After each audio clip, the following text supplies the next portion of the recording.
Welcome to the Finance Committee meeting. It's January 24th. We're opening a little bit late because we needed to get extra copies made for everybody in attendance. The beginning of this meeting is to address the changes that the Board of Selectmen made Monday night, and in order to do that, I would greatly appreciate if Naomi, our town administrator, could run through that because she's very much involved with this and can give us the explanations we need, please. Okay.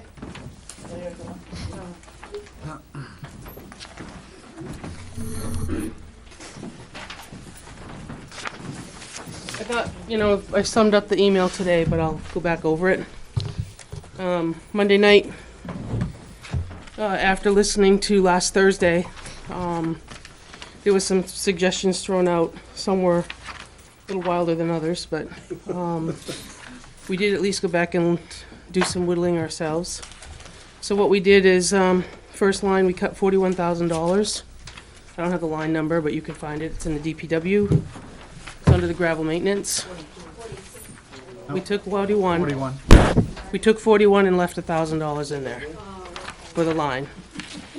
Then we get to transfer station. The glass crushing was 15. We moved it to 7,500, largely because we kind of split the difference, but it's state mandated to get rid of it. So we left that at 7,500. The third thing we did was we went to, basically these were all like where Bill started, $6,500 we took out of the police department records clerk. We left $91 in there. The next item, we took PD overtime. We went from 115 back to 100. And then the last thing we took was $10,000 from the legal that we had proposed the increase, because as we know it today, we have one case. If I had a crystal ball, I'd be a little more accurate, but I don't know that. So those sum up to $80,000, which now makes your budget $6,116,300.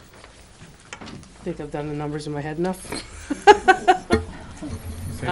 Which is basically, we were 165,886, and we took off 80,000, so we're at 85,886 for an increase, which represents 1.4%. Does anybody on the Finance Committee have any questions about the changes? So while I have airtime, can I give you a fun fact? Yes. If you take if you take what we've proposed and you put in exactly what we took in this year for revenue, the rate goes down 23 cents. So just fun fact. I know we said that we were on the, conservative side when we estimated. A large part of the revenue that came from the tax sale. As you know, there's 2 articles on there, but there's other pieces of property that we intend to have another tax sale late summer, early fall. So can't tell you how much, but we are anticipating another auction. And we did figure the revenues relatively low because Conservatively, there's yes. no crystal ball to tell us Yep, and that. we'll look at them again. As we said, we look at them again in August, Right. and then we'll look at them one more time when we set the tax rate in October. By then, I won't have them memorized. But. 600,000 below what it was last year. Right, that's a conservative estimate, yes. And that's, we can, how statistics work. You can play any game you want to make your percentage work. We just felt, to be fair, that it was fairer to keep it lower, so then in October, you're pleasantly surprised when it's less. That's the thought. Bill? Just a question on that. When I looked at the revenues, even though 600,000 difference, there was one in there like 175,000 from conservation or forest or whatever. Is that not expected this year, or is that just up? It's is an that- that's up it's the an in air? and an out. So we put it on the, Yeah, we put it on the outside. Yeah, okay. But we don't know what they're gonna do on the I just inside. didn't know how often that So it's happens actually, in that's other why you get years. a tax impact of 0, because whatever we spend, we put back in. Okay. Any other questions, comments? Speak now. Yep, so, Go ahead, Dennis. Naomi. So, the only department that we didn't see was the fire department. No changes or decreases in that? Nope, there was an offer made Monday night, but there was no take on the offer. So we left everything alone. And Okay. if you truly go down through, there isn't a whole lot to take. He offered up the one line of training, but we left it alone. Okay. Because training, training involves risk if you're not trained properly. I mean, there was a suggestion to cut training, but at the same time, the insurance company pushes training, so it's hard to, they keep everybody trained so that you keep your nose out of trouble, but it's hard if I cut it and can't send anybody, and then we end up in a lawsuit, so we opted to leave it alone. Okay. Thank you. Yep. Okay, thank you very Yep, much. thank you. Neil? Thank you, Madam Chairman. Each of you should have a copy of this, which reflects what Naomi just said about the $80,000 reduction in the town budget. If you'll turn to the second page, what I've done in the last two columns is to reflect the decisions that were made in the straw poll that we took. I assumed the proposed budget, and then all of the other items under that next to the last column that says tax.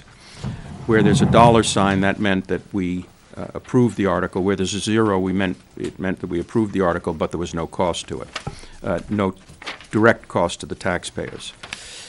As a result, if you look at the very bottom, the tax rate would go from 419, the current tax rate, to 496, which represents a 6.1% increase. And if you turn to the next page, this would mean that with the changes that we recommended for the school budget, the school budget goes up on the top of the page by $355 for a $250,000 home. The town tax increase would be $193, $5 for an assumed 2% increase in the county tax, for a total of $553, which again represents a 9.6% increase in the amount of a check that a taxpayer would have to cut. Okay. And then Do you want to pull your microphone just a little bit closer, please? the tax rate would go up for a total from the current rate of $23.03 for 2018. It would go up to $25.24. Now, all of these numbers are based upon what the selectmen have told us and what's in the warrant. In other words, the tax increase for a certain item is the 2 cents or the 5 cent that's in the warrant. No other adjustments were made. So that's where we are now, Madam Chairman, and I think our next order of business should be to go through the town warrant and articles and make our decisions. I'm a little confused. I thought school went from, this year was 1551 to 1693. Is my number wrong? You're correct. Oh, okay. Okay, thank you.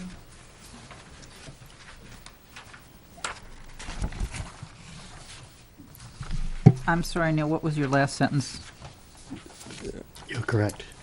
I said that, I'll speak a little louder. Chris asked what the tax increase was for the schools, and she correctly stated that it went from $15.51 in 2018 up to $16.93 in 2019 based on our decisions a week or so ago. That's a 9.2% increase in the school's tax rate versus an 18.4% increase in the town based on the straw poll, 1.7% for the county, for a total of 9.6% for the taxpayer. Okay, at this point, I think we should start we need to take a hard vote on this. We need to figure out where we're at. I think, Madam Chairman, since last time the only thing we did was to take a straw poll, Yes. we need to go over all of the town warrant articles tonight, starting with Article number 3. Would you like to take care of that, please? Sure. Article 3 is the $2.5 million bond.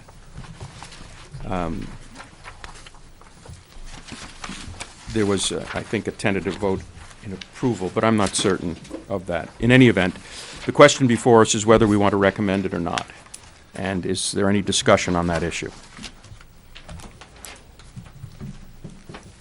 Any discussion? Well, we're looking ahead on that because I think for the present tax year, it won't have an impact because the money isn't borrowed yet. So we're looking at the future, the payments over a 10-year period and how they'll affect the budget. That's not a pro or con, it's just to make sure we're all clear on where it stands. This is just in general, and it applies to this article. We're in an unusual year because we've put aside a lot of the town's requests every year, and they've piled up. We had a recession. There will be tax refunds or tax decreases on the federal level, but not for very long. That's a temporary thing. The economy is relatively okay. And I got to thinking, a lot of these expenses were necessary 2, 3, 4 years ago, and we didn't do it, so we've got a bunch of them. If this is a window of opportunity, it's a small window, and it will go by, but if we took care of these things now, conceivably, we could have many fewer requests by the time this bond kicks in and other things happen. But if we don't take care of these things, I think we're gonna have a crisis somewhere at some point. Tom? Well, concerning the philosophy behind the bond, I represent the town on Southern New Hampshire Planning Commission, and in November, our speakers were from DOT, the commissioner and deputy commissioner.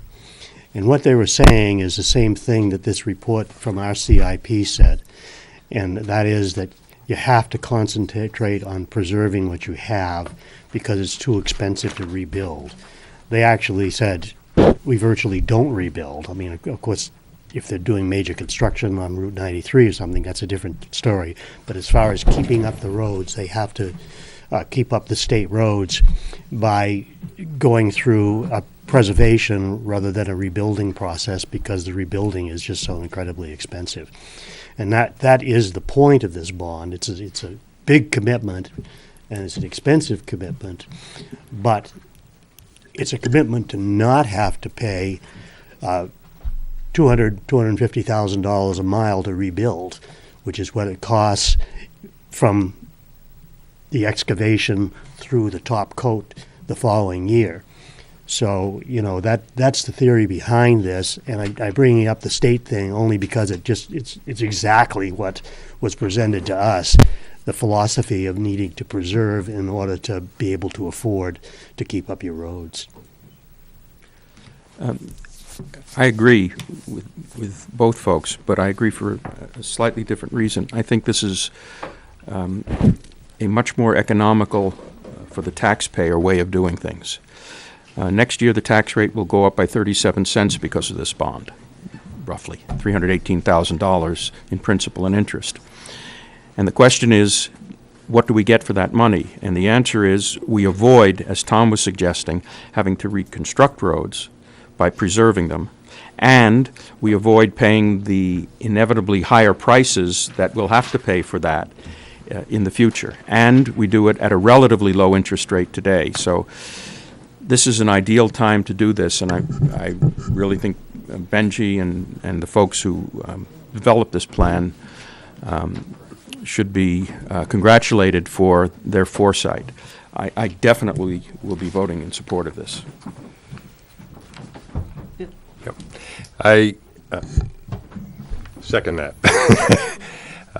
Just having seen the process going through the CIP committee and seeing all the work that was done by Benji and Jack Dearborn, and a lot of work was put into it.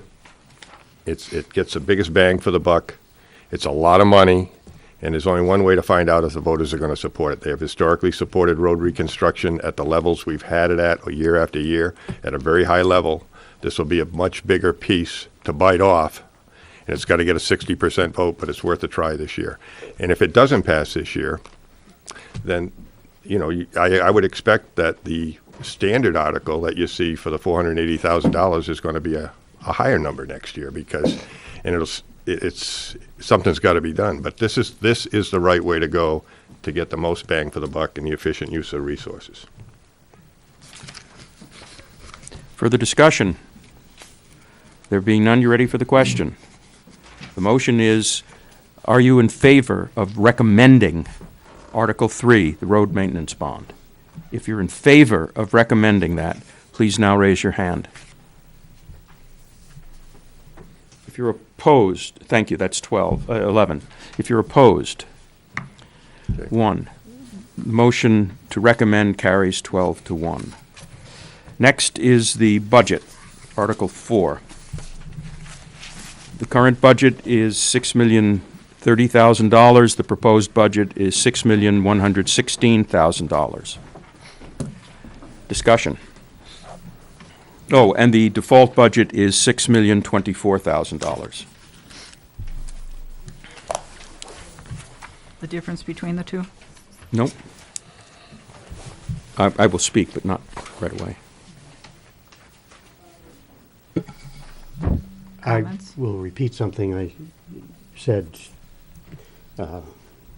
either at our last meeting or one of those before that. I feel the town has to get into a mode of approving budgets so we don't live with the default and always be catching up. And the Board of Selectmen went back and cut $80,000 out of the budget. Also, if we approve the fire department article for the 2 full-time people, there's going to be another $39,000 that's going to be out of this budget because part of that is reducing the amount spent on the per diem. So I am in support of this, and I would move to recommend. Any other discussion? Neil? I can't support this. There's at least $25,000 in the fire department budget that doesn't belong there. It belongs in a warrant article, the $10,000 raise for the chief and the $1 an hour raise for firefighters. It's not the absolute amount of the money, but it's the process. The town employees' 3% raise is a separate warrant article. The DPW $1 an hour raise is a separate article. We have consistently, in this town, always put raises, labor contracts especially, on the ballot as warrant articles. And that wasn't done this year. And I think it's very unfair to townsfolk as well as town employees that this group is being treated differently from other groups. The other reason I have a problem with the budget is the increase. While it is, in fact, a 1.4% increase over the current budget, that is not really reflecting what's happening because there is well over $100,000, and I can't give you the exact number, in reductions that occurred. There's $92,000 of insurance reductions that were obviously taken by the board and spent. So if, in fact, they got the exact same money as they got last year, they would be spending $92,000 less unless they chose to transfer it and spend it elsewhere because they don't have to make that insurance payment. There was also a major savings, I thought it was around $38,000, it may have been some different number, for health insurance.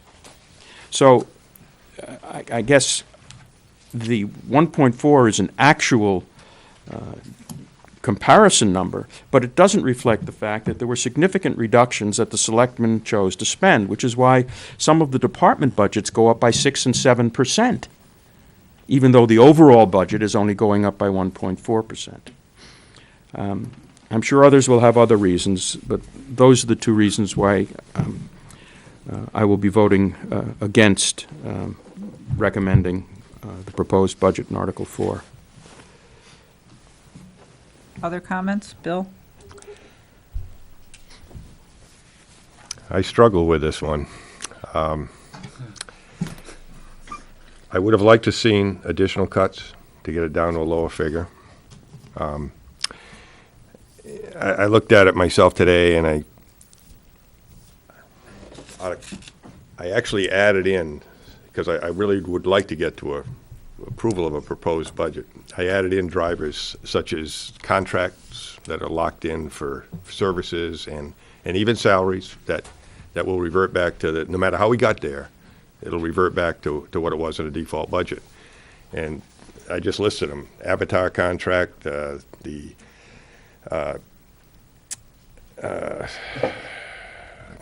police chief salary, town administrator salary, one-time expenses for the chief mustering out and Chip leaving, mustering out, gets a lump sum. Police department prosecutor, police department dispatch, fire department dispatch, transfer station haul-outs, those increases come out. I come up with about 119,000 that I actually added into the default budget to say, I'll give you that.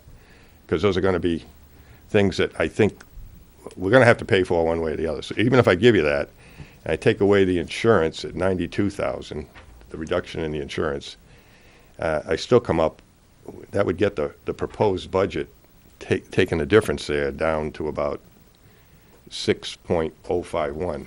And you got right now at 6.116. So it's about another 50,000 there. However, if the EMTs are approved, another 39,000 comes out, so we're closer. So I'm saying we're pretty close. And why I'm troubled and torn a little bit is when I look at the department's budgets from one department to another.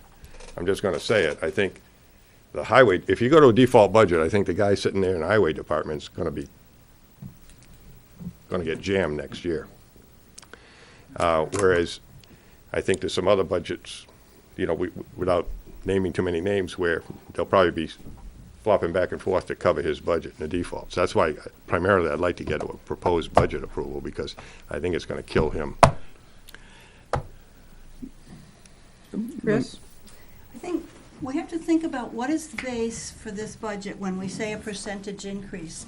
Because 16 default budgets puts the base behind in actual increases over the years for the real expense of each item. So we're not doing, say, 1.7% of last year's costs. It's 1.7% of some historical costs that we never caught up with. And I think that's a thing that we have to address at some point, because the town can't keep functioning. And as far as, why is one line not reduced? When you're on a default budget, you really have to use bottom line management to make it to the end of the year, which is not the way to manage a budget. But if you have enough money in the budget, you can stop doing that. Tom? Just to go back, sort of echoing what Chris said, we go back to where I started, the importance of getting on the road of approved budgets, so we don't constantly go for the default. Because if you take the money that was saved through various things like Neil mentioned, it almost becomes a responsibility of the selectmen to see where best to spend that, if you use the term spend it, in order to come up with a proposed budget that has a percentage of increase that's reasonable. If you take that out, you can't put together a proposed budget that's reasonable. So I don't see that as something that's done. I don't see anything wrong with doing that, because we have to have money to run the departments in our town. And if it means that if you save money here and then you spend it there and you still come out with a low increase, I don't see that that's a problem. I see that as a way of managing that money so that you are able to move ahead and make a proposed budget with a modest increase.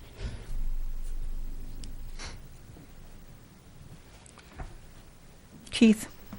I'm actually going to support this, but I totally hate that argument, because in the past, the selectmen have told us, hey, legal fees are going up, you gotta pay for it. Insurance going up, you gotta pay for it. Don't worry, when they come down, you've got the benefit. So It's a little frustrating to hear the argument made that, oh, you're not gonna get the benefit because we're gonna raise things elsewhere. But I tend to agree with Bill. I would like to see this proposed budget work. But I'd like to see it work on honest arguments. Neil?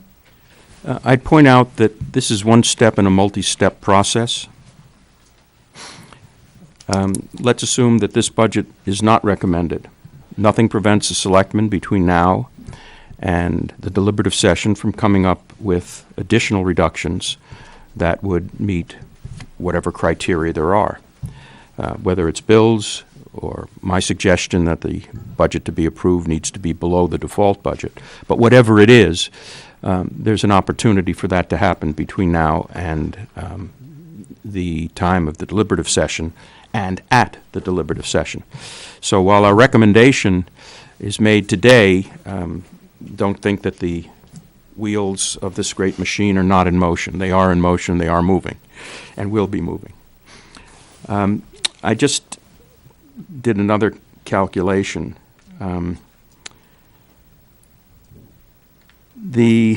If we were to eliminate, not recommend Article 4, and instead the default budget is recommended, and if we were to eliminate the two full-time EMTs,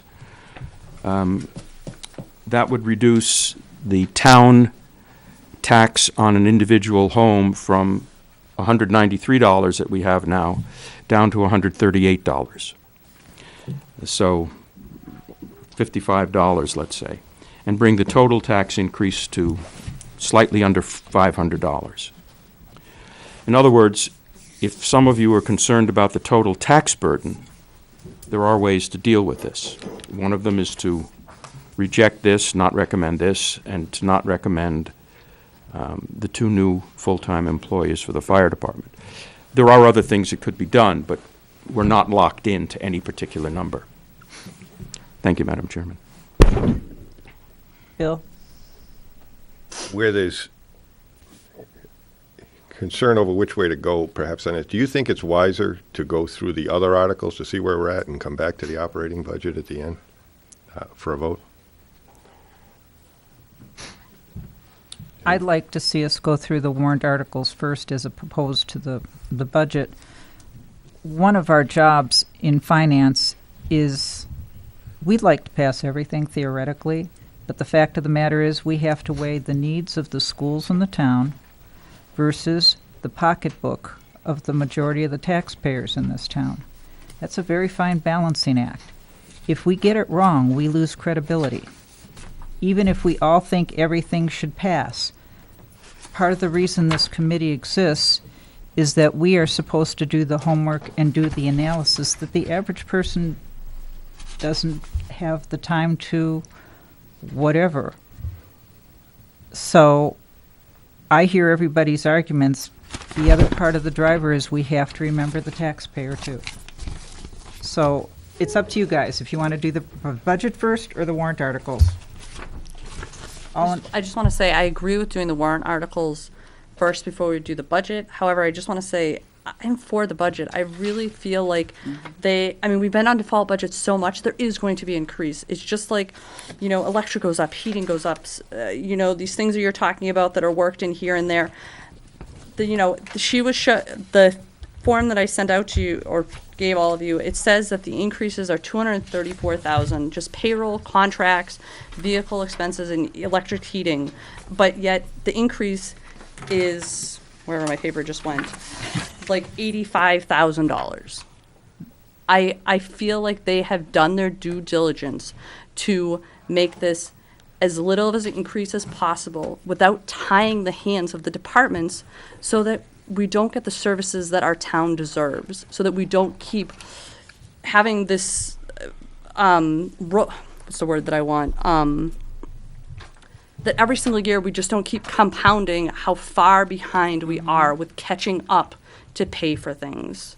With that, next year it's not an $85,000 increase, we're looking at a $200,000 increase, and then everyone's like, why? That's my personal, I really feel that this budget is reasonable. Donna? I'm for the proposed budget, Laurie. I feel that for one department, we're gonna hurt everybody else. Oh, By- Highway's going to get, I know, I'm In not, trouble. because the fire chief got his, but then raise. I'm really disturbed to think that we're gonna hurt everybody else that's on this list if we just don't pass it. And I hope we can come to a census tonight of passing this, because personally, as myself on this finance committee, I don't want to go deliberative and have something come out of the air and surprise everybody. Right now, we're here together. I don't want to see somebody not accept what we've done tonight on this and have somebody step up to the deliberative and change it on us. I'd like to see a good census that does not happen again. but A couple they years ago can it's do done. that, yes. I understand that, but I prefer not it to happen being on this committee. That's why we're here. I'd like to have it finalized here. Comments? I think we should move ahead and just talk about the budget and make a decision on it and then move on. I mean, I'm not gonna insist on We that. seem to but- be discussing the budget, Yeah. so Right. And- while and- we were going to the warrant articles, we're still on the budget, so I'm guessing we're staying with the budget. And nothing prevents us from revisiting any decision. So if at the end of the evening, the budget plus everything else we've adopted is more than we feel is affordable, nothing prevents us from going back to any of the articles, including the budget. Let's call for a vote. Neil, I'm sorry? call for a vote. Is there any further discussion on the budget? There being none, are you ready for the question? Yes. The motion is, are you in favor of recommending Article 4, the town budget, proposed budget? If you're in favor of recommending the budget, please raise your hand.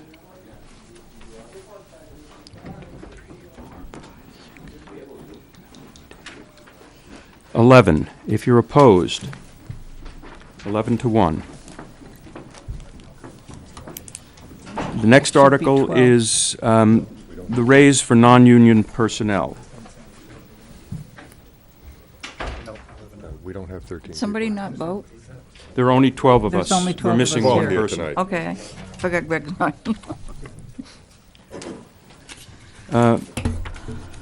Article 5, the raise for non-union personnel, that's the 3% for $42,000. Is there discussion?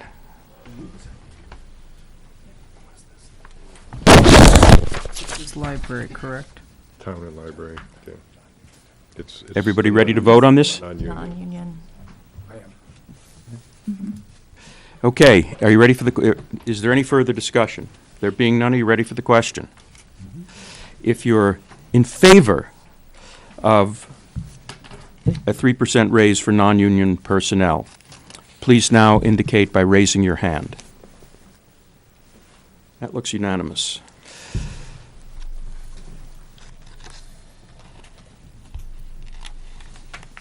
Okay, we'll now turn to the next article, Article 6, DPW raises $1 an hour, and this is the amount necessary for a 9-month period, $27,000.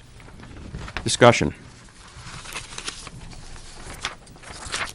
Chris? I still wonder if it's possible to call this an adjustment, because a Yeah. raise is, Microphone closer, Well, please. I know. I'm still wondering if it's possible to call this an adjustment, because a raise is usually based on an evaluation. And this looks like it's just $1 added to each position. I don't know if that matters to the voters, but it's not really a raise, it's an Adjustment. But we don't get Yeah. involved with how this is written. They've figured Yeah. out, so they apparently have a, Doesn't say raise. Says increase. Says Yeah. cover Increase. costs. Okay, well, that's as good as it gets. they're getting more than they had. Further discussion.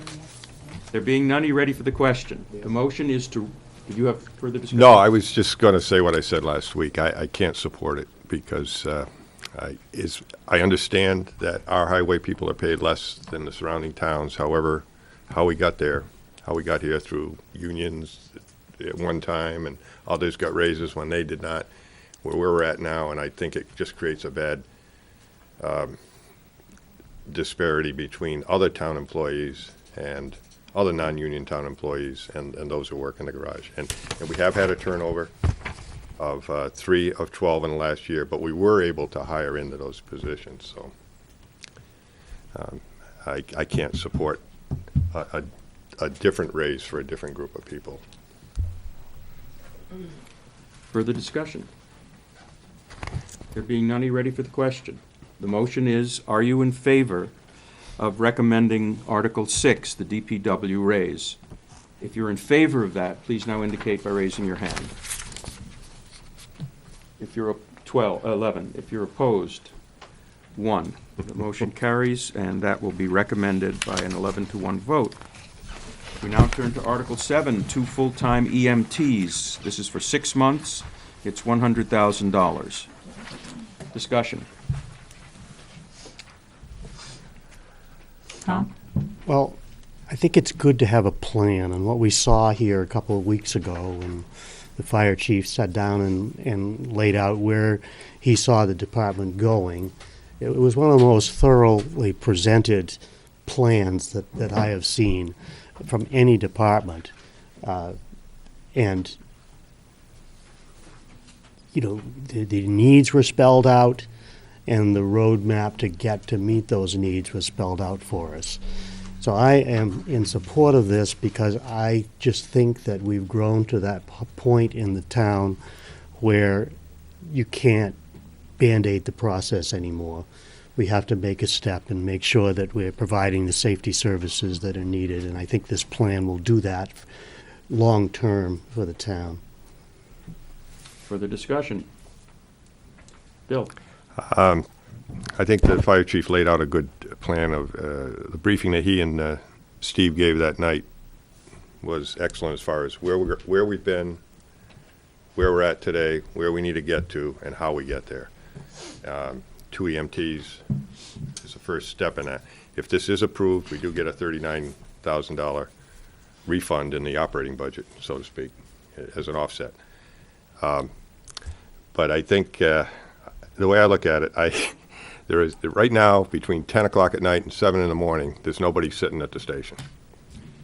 If you have a medical emergency right now, my wife will pile me into the back of the car and get me to the hospital quicker than, and no offense to the fire department, they got to get to the station and then get the ambulance out there. And if I have a fire in my house at 3 o'clock in the morning, it's probably going to burn down because the garden hose isn't going to cut it. But to me, it's a little different than the police situation. If we have an incident where somebody's breaking into my house at 3 o'clock in the morning, I have other resources. I mean, I have my own resources, as opposed to I can't. Well, that's just a fact. I mean, most people in Weare can handle that, or at least in a position where they can handle that problem. So I support this because I think we are. Although these 2 positions will not provide 24-hour coverage in the station, they are the first step to get to what the chief described as a hybrid department. As Weare grows, as we become more real world, like some of the surrounding communities already around us, it's the right direction to go. But what the 2 other people will do for the chief is, I think they will provide full-time employees in his department who will be there to provide continuity for all the per diem people that roll in and work for him. It just makes sense to me. There is a cost associated with this, and the cost that's in the warrant article is only part of a year. So it is a high cost, I realize that. But I do support the article. Any more discussion?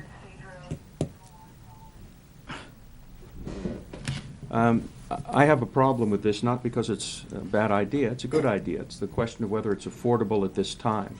This can be delayed a year, and although obviously there are consequences any time you either reduce or don't increase services, I have to look at the bottom line and say that I don't think we can afford it this year.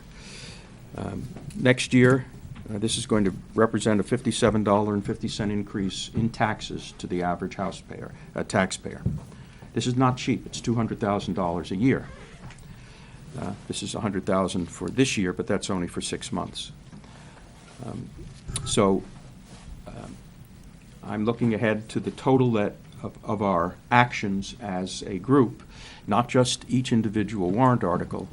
And this is one of those where I think I would regretfully vote no, because whatever we recommend has to be affordable. There's no point in recommending things simply because they're good, because that's not our job. That's the selectmen's job. Our job is to recommend things that we can afford.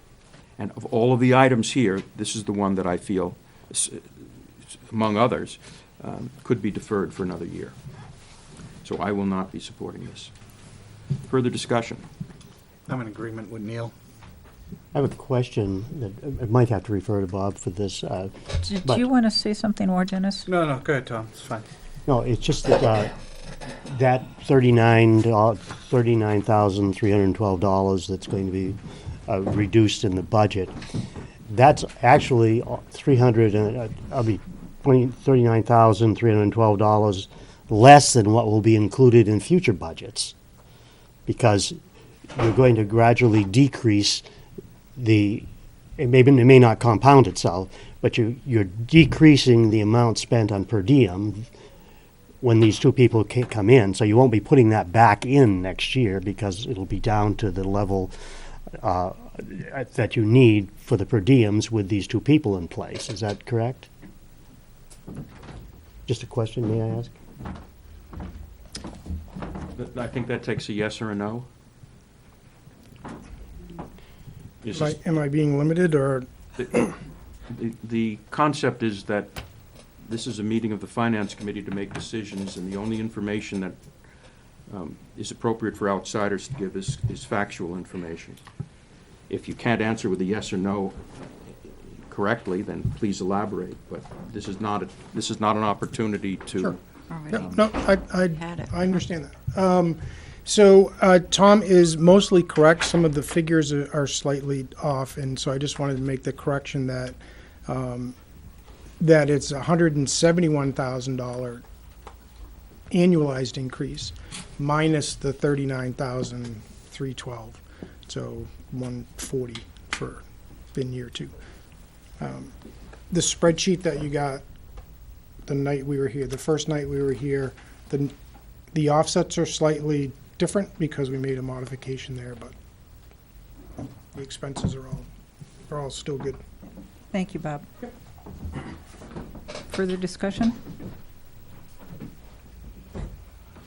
There being none, are you ready for the question? The motion is to recommend Article 7 to full-time EMTs. If you're in favor of that, please raise your hand. 6, 7, 8 in favor. If you're opposed, please raise your hand. 4. The motion carries to recommend 8 to 4. We now turn to Article 8, Fire Department Standby Pay. This is $32,000. Is there discussion?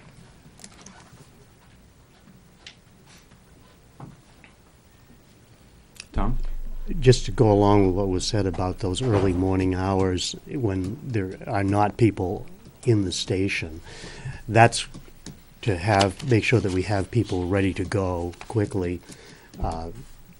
Basically during that time, 10 to 7 time,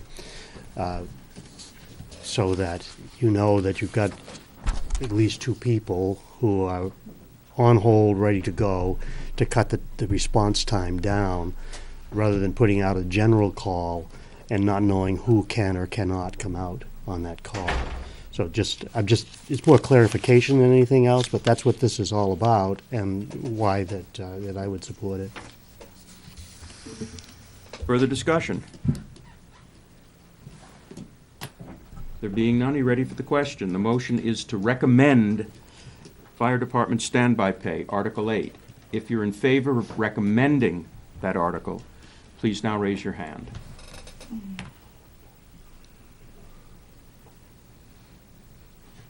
Eleven. If you're opposed, please raise your hand. One. The motion to recommend is approved by an 11-to-1 vote. We now turn to Article 10, an SRO, 6 months, 2/3 paid for by the school, 1/3 by the town. Isn't this the ACO? Sorry, I ACO, forgot the yeah. animal control officer. 6 months, $6,000. Discussion. That's Article 9. Well, the reason why this appeals to me is that, aside from the fact that my dog got loose a couple of times, is that the alternative, if we don't do this, if we don't get an animal control officer, means we're losing valuable police time. Whether the police take the dogs to Concord or not, they're still doing dog stuff. Nothing wrong with that. It's an important civic service. But for the most part, we figured that, or I figured that our police should be doing more traditional police work, and somebody who's not as highly paid, not as highly trained, do this kind of work. So I think this is a better use of our resources than having the police continue to do this. Lori? I too am in favor of this article, not because I have dogs, but because this is a community that has very wide dynamics as far as livelihoods. And we have people that raise cattle, we have people that raise llamas, we have people that raise goats. That's their livelihood. And sometimes these animals get out. That's important to them. And when I hear that we need to take in consideration the town, these people are also taxpayers, and that's important too. Further discussion? Tammy?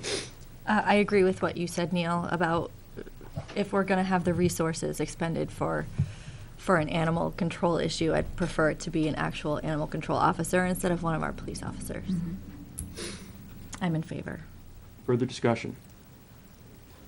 Just Bill? just a side note on this. This is just an increase in pay, I believe, for no? It, and hours, potentially hours, because they're on an on-call type thing. So I think if this is one, if this goes through and then it gets put into the budget, it's something that the selectmen should look at each year to see how much is the ACO really being used and what's the right dollar figure to keep in the budget. That's just a side note. Yeah. I agree, but the process has to get started. Oh, yeah, you'll see my hand go up. Further further discussion?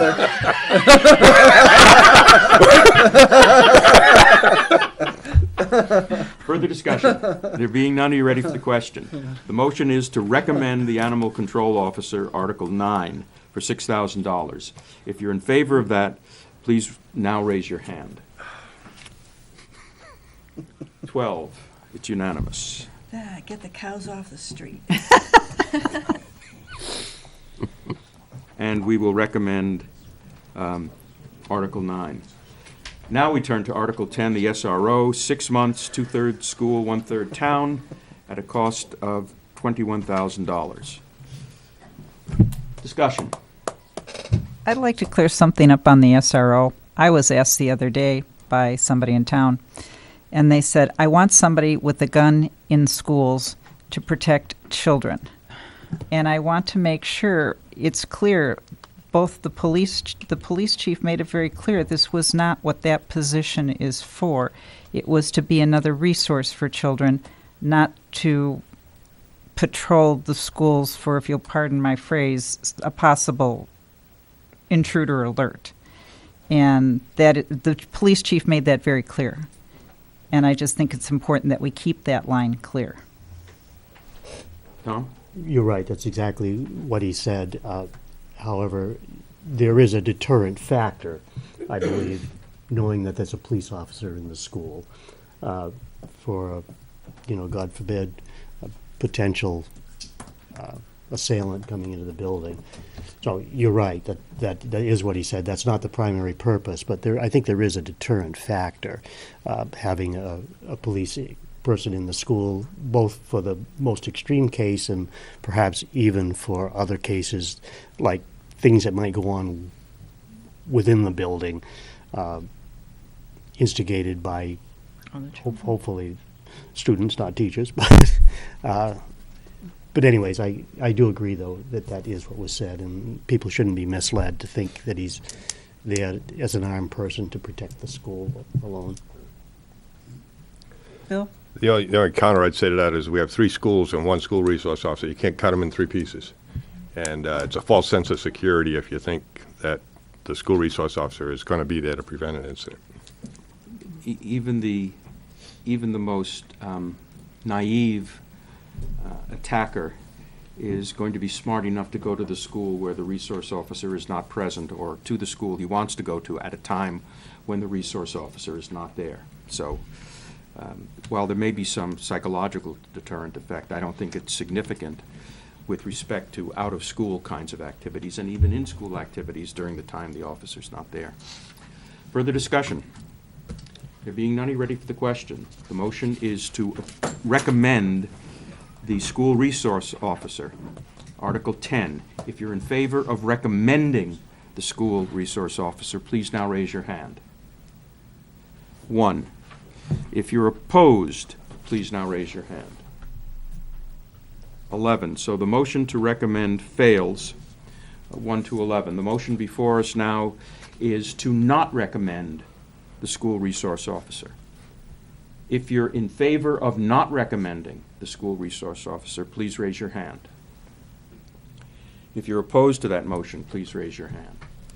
11 in favor, 1 opposed. We will not recommend Article 10.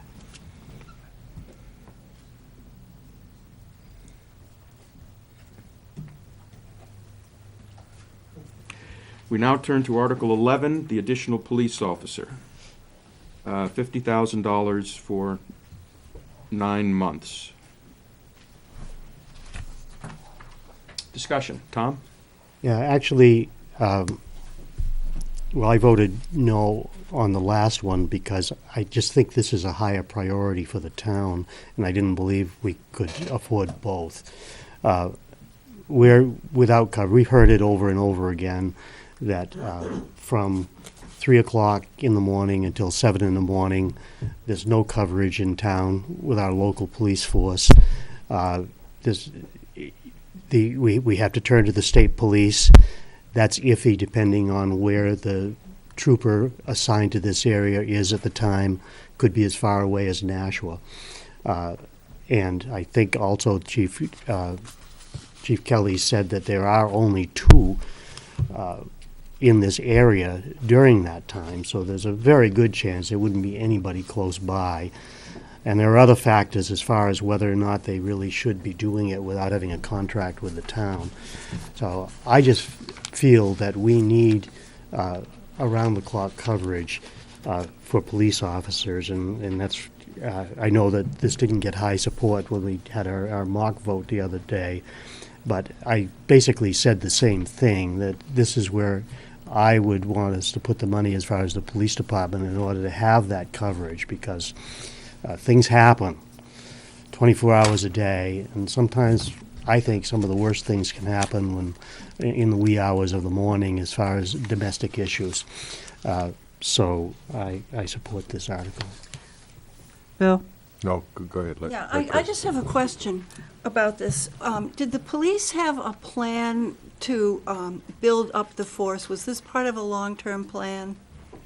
So it was just asking for another officer?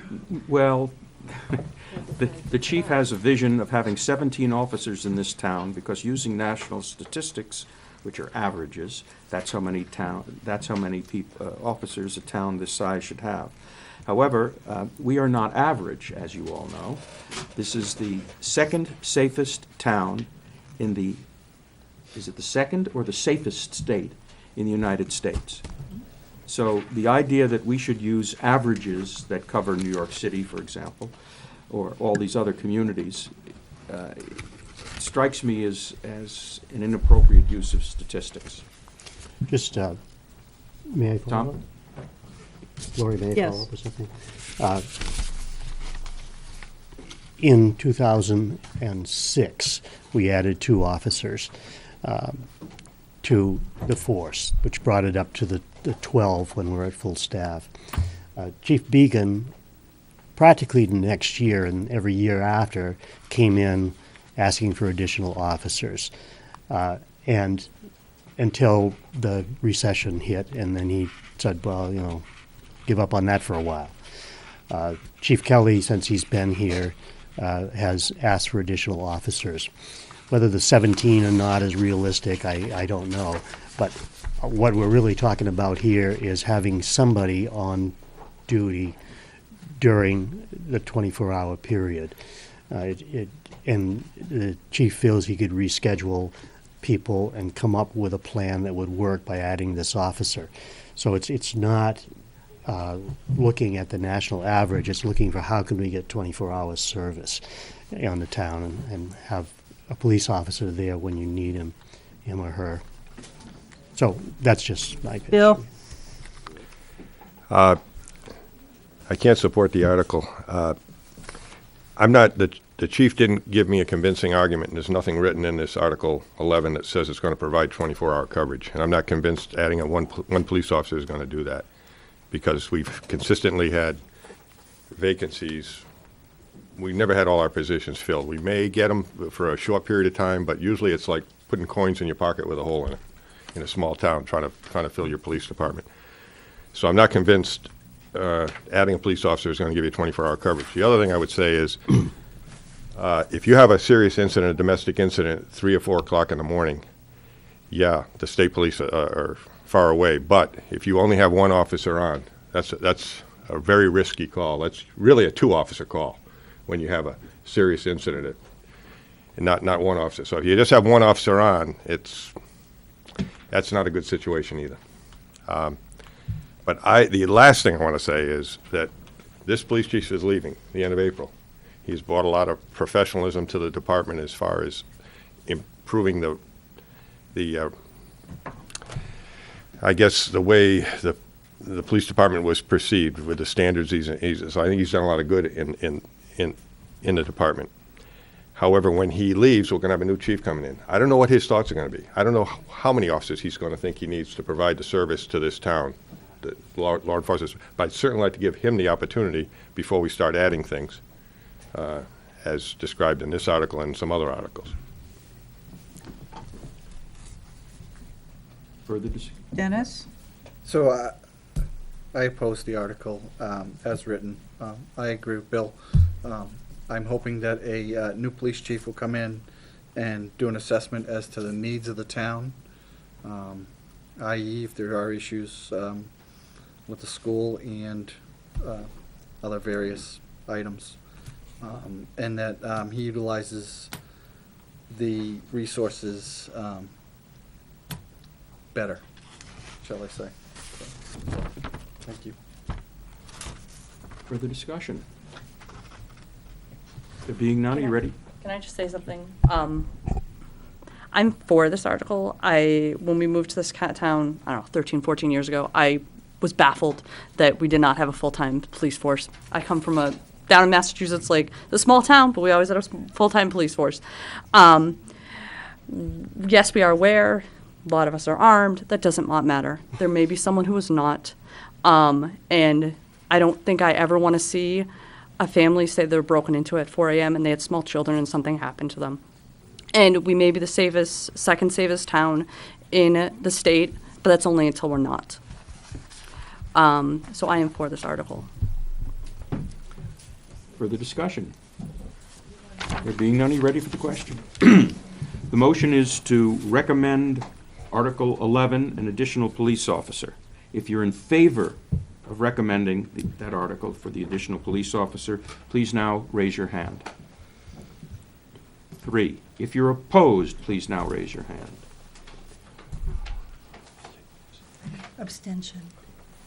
So 3 in favor, 8 opposed, 1 abstention. The motion fails. The motion before us now is to not recommend this article. If you're in favor of not recommending the additional police officer, please now raise your hand. If you're opposed, please now raise your hand. Wait, somebody didn't vote. Well, I'm still an abstention. I I know. voted. Oh, sorry, I'm sorry. I Thank was, you. I forgot the, I am still with my vote. I was looking at the next one. The motion to Not not required to raise your recommend hand. Article 11 passes Chris, did you by still abstain? 8 to 3 with one abstention. We now turn to Article 12, Library Extended Hours. This is for 8 months, $18,000. It involves converting a part-time person into a full-time person to provide, I guess it's Friday hours for the library. Discussion.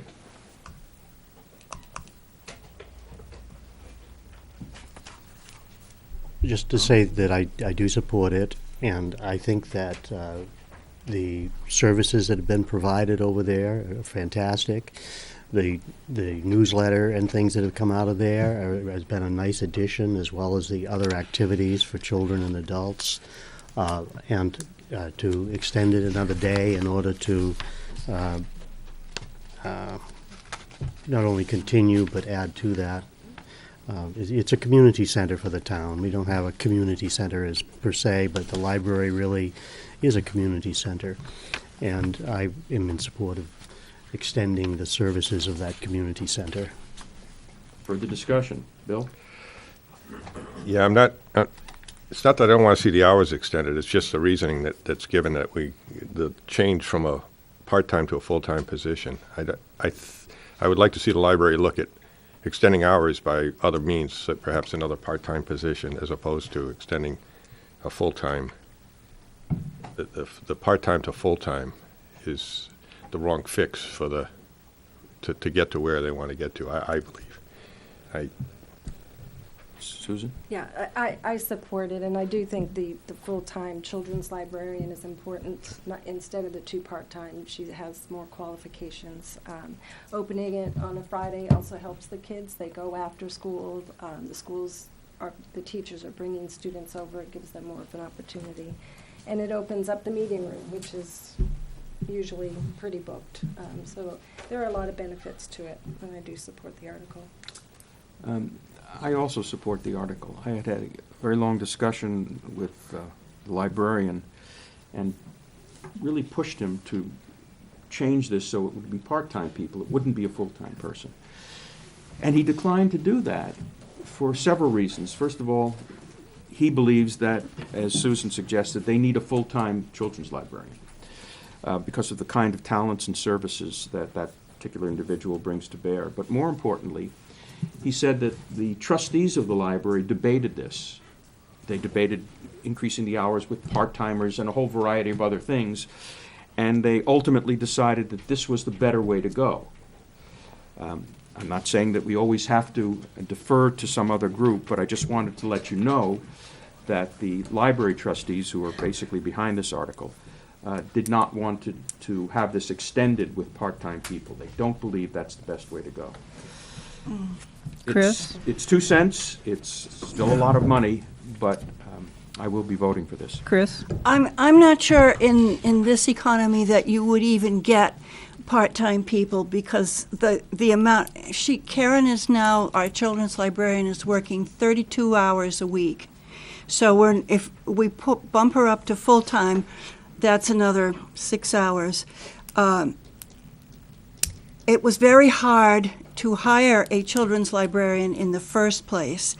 And when we hired Karen, she did not have all of the training that was in the job description. So we trained, and it took a while for her to get the necessary classes. But trained, ready to go, qualified applicants didn't want a part-time job, which this is at the moment. They needed to have a full-time job.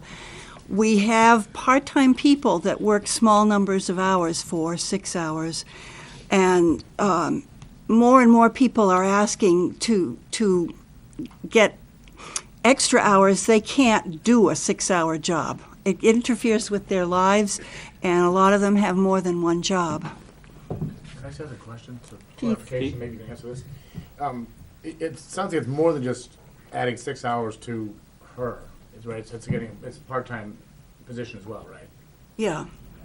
That- But if you bump up a person to a full-time position, then you have to, under the law, offer insurance. No, I understand that. Yeah. But what I'm saying is, just reading the article, there's that. But Yeah. There's also adding more additional part-time people as well, correct? Well, I think what he would do, and Mike isn't here, but there are part-time people and other full-time people who could complete the staffing for those Fridays.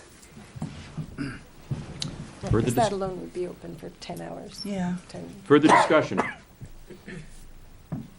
There being none, are you ready for the question? The motion is to recommend Article 12, library extended hours. If you're in favor of that motion, please now raise your hand. 1, 2, 3, 4, 5, 6, 7, 8. If you're opposed, please now raise your hand. If you're abstaining, please now raise your hand. The motion carries 10-2-2. That can't be right. Got That 14 can't Sorry, be people. right. 8-2-2, Yeah. right? And we will, Neil's math, let's go back to what he wrote over here. That's why I got 12 way back there. we will be recommending Article 12, library extended hours. We now move to Article 13, the new police cruiser at a cost of $47,000. Is there discussion? Tammy? Tammy? When the chief was explaining the reason why they needed this cruiser and he showed us the repair costs for the other cars, I think it would cost less for us in the long run to purchase a new cruiser and get rid of one of the older ones instead of continuing to pour money into the old cars that are breaking down. Further discussion? Bill? I'll jump in again. I don't support it for the same reason that I finished with the full-time officer. We got a new police chief coming in again. I don't know what kind of cruisers he's going to want, whether he's going to want SUVs or the Chargers. We do have 4 Chargers that we bought. We bought 3 and then we bought 1, if I'm not mistaken. So we have 4 cars that are 2 years old or less to handle current patrols. Yes, one of the older vehicles has to slip in and cover some of that.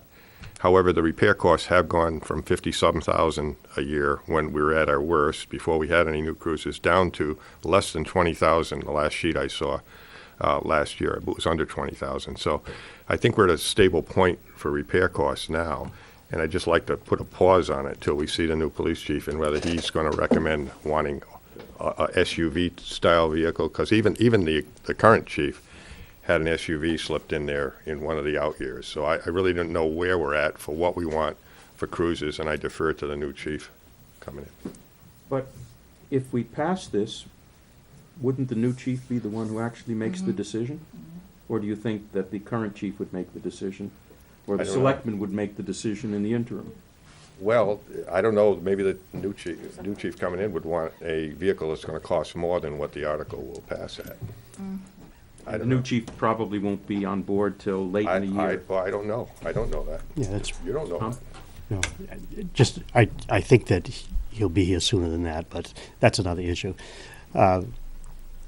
We did originally deal with a request for 5 cruisers, and then over time, we've gotten 4 of those. This would be completing the 5 that were set out and approved by the CIP, I don't know, 3-4 years ago, however, whenever we started this replacement process. And now we have gotten down to, I just see a couple of old Crown Vics sitting there that we want to get rid of. And so I think this would bring us up to where the chief wanted us to be 4 years ago, 3 or 4, whichever it was. And I understand what Bill's saying, but it is true that Chief Kelly's not going to be the person buying this car. It's going to be the new chief, because, he's going to have, I'm sure, other priorities as he closes up shop.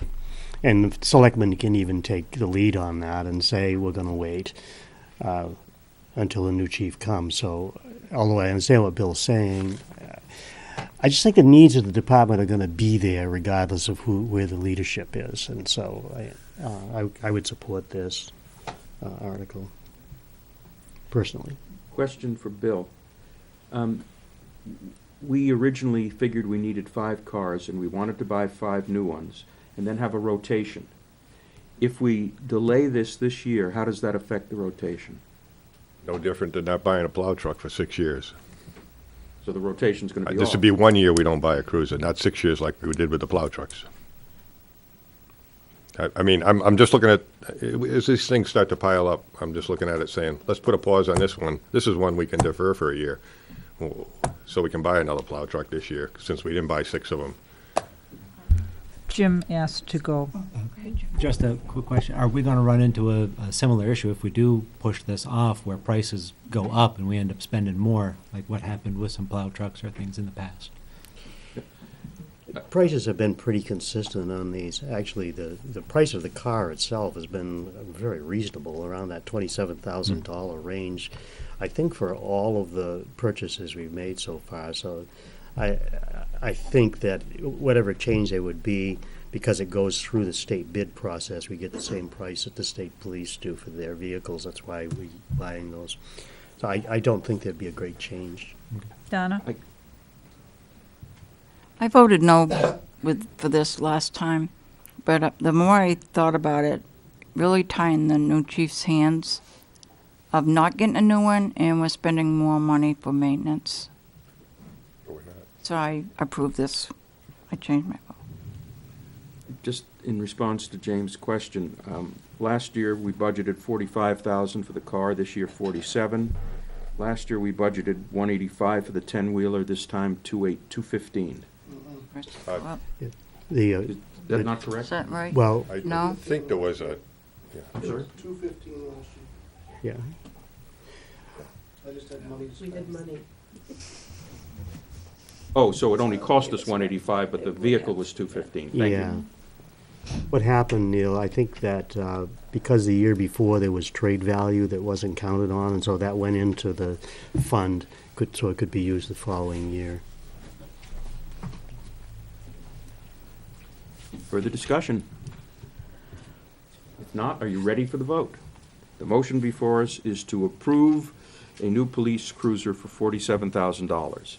If you're in favor of that, please now raise your hand. 3, if you're opposed, please raise your hand. The motion fails 3-9. The motion. Hope it's 3 to 8. I'm sorry. Oh, no, you're somebody right, abstain? you're right. I'm listening to you. At least 9 and 3 are 12. 12. You sure? We do not have a baker's dozen tonight. Let's do that new. Okay, so Put the shoes back on now. The motion before us now is to not recommend the new police cruiser, Article 13. If you're in favor of not recommending that article, please now indicate by raising your hand. Thank you. That's 9. If you're opposed, please raise your hand. 1, 2, 3. The motion to not recommend carries 9-3, and we will not recommend this article. We now turn to Article 14, the fire chief's vehicle.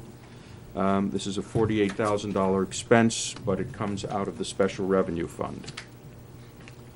Discussion. There being none, are you ready for the question?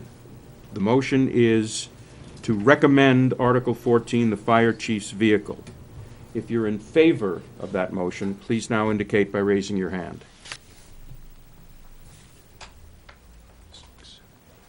8. If you're opposed, please raise your hand. The motion carries 8-4. And we will be recommending that article. We now turn to Article 15, the Fire Department Rescue Vote, for a cost of $25,000. Discussion. Tom? The thing that concerns me and the reason I'm supporting this is because apparently the boat that they have now, the material that is made out of is slowly deteriorating. And it needs to be replaced for that reason, and also the one that they have now kind of goes putt-putt. It takes a little in a putt-putt, it gets a whir to get it out to where we need to be. I think that the department needs the extra speed that the boat would get to a rescue, and also it needs to float. Floating's good. Yeah, Bill? floating's good, yeah. Yeah, just to expand on what Tom said, just from my experience, a rigid hull inflatable, it gets up on step, it can get you from one end of Lake Horace to the other end like that. The Zodiac or inflatable, the rubber boat is, having had experience with both, it's no comparison. And if you're drowning in the water, you want the rigid hull inflatable coming to get you. It's a no-brainer. I mean, you may not need it that often, but when you do need it, you want it. I think I'm going to vote for Further less discussion? unless putt-putt. Does it There being float? none, are you ready for the question? The motion is to recommend Article Because it 15, the floats. Fire Department Rescue Boat. If you're in favor of that, please now raise your hand.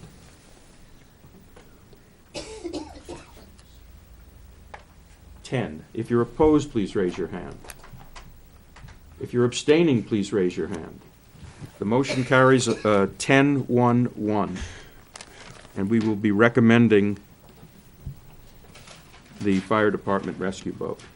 We now turn to Article 16, the Fire Department Thermal Imaging Cameras for $40,000. Discussion.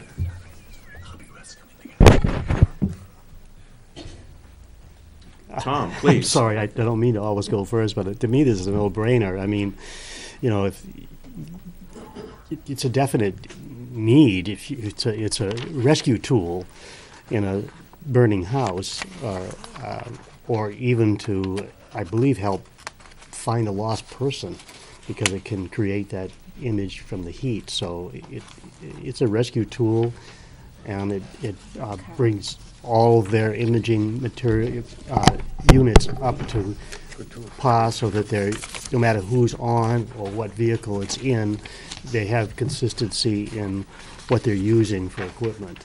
So, that's, again, I feel like I'm talking too much, but that's my feeling. Further discussion. Just to be clear, they already have thermal imaging cameras, right? These are just better ones. Right, and it'll mean that they all match. Is that correct? Correct. The ones we have are failing. Okay. Further discussion. There being none, are you ready for the question? The motion is to recommend Article 16, the Fire Department Thermal Imaging Cameras. If you're in favor of that motion, please now indicate by raising your hand. Unanimity. This will be recommended 12-0. We now turn to Article 17, the 10-wheeler for the Department of Public Works at a cost of $215,000. Discussion.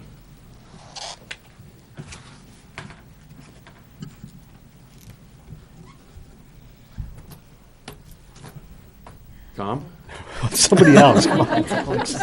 did you want to say this is a no-brainer? Well, if we were 6 trucks behind and we've bought 3 in the last few years, I guess that we should still continue to catch up until we have a fleet that, when no truck is going to lose their rear end making a corner onto Center Woods Road. I think we should apply your previous logic that the old one goes putt-putt and the new ones go whir. It'll float.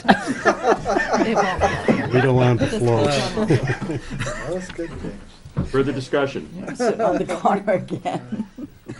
As much as I agree with Tom, I'm going to be gonna voting make it- against this because I'm looking at the bottom line.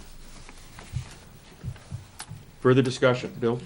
Yeah, just a word of caution on this one. The road, this is the year, if we're gonna buy a 10-wheeler, to do it, because if the road reconstruction bond passes with a 60% or more vote next year, that's basically going to add a plow truck value, my old plow truck analogy, to the budget next year. So when Benji goes to come in and say, we want a plow truck next year, you're going to have that one hanging over your head. I think this is an opportunity to get a truck this year before that quandary comes next year. Potentially. I'm not saying the road reconstruction bond is going to pass, but Point taken. Thank you. Further discussion? I support this. I care. Would you care to elaborate? Raising your hand makes the same statement.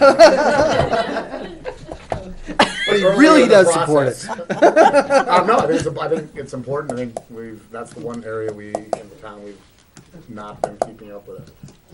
So I think the plow trucks are really important. I don't even live on a road. I live on a road that gets plowed a lot because it's a critical road, but I still think it's good to have plow trucks. Other plow trucks, nobody else. Plow trucks that run, yeah. I live on a private road, they don't come down my road, but I So still for think. Sue, In that corner, I'm looking at it, but you need plow trucks. The roads need to be plowed. Further discussion? There being none, are you ready for the question? The motion is to recommend Article 17, the DPW 10-wheeler. If you're in favor of that motion, please now raise your hand. Unanimous. wasn't my commenting early, Neil, that brought you around? It was Bill. Totally unpersuasive, but Bill made a good point. We now turn to Article 18, the DPW First one, skid Bill. steer for the transfer station, $70,000.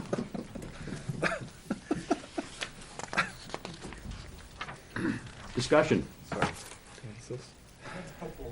Numbers, I think you might want to know about. Discussion. Facts. Why can't he? Further discussion. There is none. Is it a Wait a- change? Is that new Is it a Yeah, information? is change it to the new presentation? For facts? That's an article you just recommended. I'm sorry? So we not recommend it? Do we need to read? Trying to talk us out about this? I don't have the exact figures, but you need to keep in mind that when you have more debt you have, the more interest you're gonna have on a loan. So the number was thrown out there for, the idea was thrown out there to lease this, and that was This gonna is, be. Madam Chairman, this is really not relevant. We already heard this discussion. Oh, you did? We've had this. Hold it a second, I want to clarify Monday, something. yeah. I think this is it. There was a question of what the cost would be if you leased it. Is that the question That's you're right. attempting In to the last meeting answer? you had when I wasn't here. Do you have that And information? the interest number would be approximately $7,000, so 10% of the loan, and it could increase the bond payment because the more debt you have, the more interest that would be. So, although we're not talking, I suppose, on this article about the lease, that question was asked by one of you, and in the last meeting when I wasn't present. Thank you. Thank you. Just Tom? continuing on that, when we've leased equipment, it has been much pricier than this. You know, like the grader is a good example. I mean, that was $400 and some odd thousand, and it wasn't practical to have it all on the same tax bill. So it was spread over time, so that it could be more affordable tax-wise. $50,000 amount with $7,000 interest, to me, wouldn't make sense. So, you know, I think it would make more sense to support it in its present form if we're going to support it. And I do. Further discussion? Were we discussing the one we just voted on? No, We're discussing the skid steer. You're on the Yeah. skid steer. Okay. Skid steer, yeah. Is that what he was talking There about? aren't 13 Yes. people, and we're on the skid steer. Yes. Okay, further discussion of the skid steer. Are you if there's no further discussion, are you ready for the question? The motion is to recommend Article 18, the DPW skid steer. If you're in favor of that motion, please now raise your hand. 6, 8. If you're opposed, please raise your hand. 4. The motion to recommend carries 8 to 4. We now turn to Article 19, the DPW Road Construction Trust Fund, $480,000, but I believe this has a major offset, so the impact on taxes is like $195,000. This is something, discussion. This is something we do every year. If we don't do this, we don't get our roads maintained. Simple as that. At one point, this was $500,000. The selectmen knocked it back down to where it traditionally has been. Are we looking at the same warrant article? No, that doesn't. I'm looking at one for $105,000 for reconstruction. That's the bridge. That's the next one. Next one up. What are we on? 19. I've already finished that one. No, we're on, We're done with that one. we're on 19. We're raising, this is the one where we get state aid. Oh, We the add normal stuff. $195,000 to that, we come up with $480,000. Okay. And this is for maintaining the roads, basically. I shouldn't say that. Is it reconstruct? Road reconstruction. Reconstructing the roads. Discussion. This would be necessary for the dirt roads too, since the board removed most of the money that was in the operating budget for calcium chloride and sand and so forth for the dirt roads. The new item was knocked down to $1,000, and traditionally the money for that material had come out of here, so it will again. So it's not just the paving here; we'll take care of that too. The same as in the past. Further discussion? There being none, are you ready for the question? The motion before us is to recommend Article 19, road reconstruction, and that is in the form of a trust fund this year, so that everybody understands that any leftover money, if this passes, any leftover money this year will stay in the fund and not go to reduce taxes in the future, as has been the case in the past. So Benji will have that carryover money he needs. The motion before us is to recommend Article 19. If you're in favor of that motion, please now raise your hand. Unanimous. And so we will recommend this article. We now turn to Article 20, the DPW Bridge Improvement Fund for $105,000. Discussion. Question. Chris? We had, She needs to be closer to the microphone. Article 20, we had two articles for road reconstruction. Did one of them get dumped out? Yes. Yes. Combine it Okay. 19. We're gonna merge it with 19. Further questions or discussion? As I recall, this is $105,000 that we've been paying in 3 or 4 years, This and is- now, it's just the last payment. This is year 3 or 4. And they, This is 3 or 4. 3 or 4. Yeah. We'll have it again next year. and they have to have this because they have to have the money when the state is ready to go, because if we don't, we get moved to the bottom of the list. Further discussion? There being none, are you ready for the question? The motion before us is to recommend Article 20 for the Bridge Reconstruction Capital Reserve Fund, $105,000. If you're in favor of that, of recommending that article, please now raise your hand. Unanimous. We will be recommending Article 20. We now turn to Article 21, the Parks and Recreation Field Survey for $19,000. Discussion.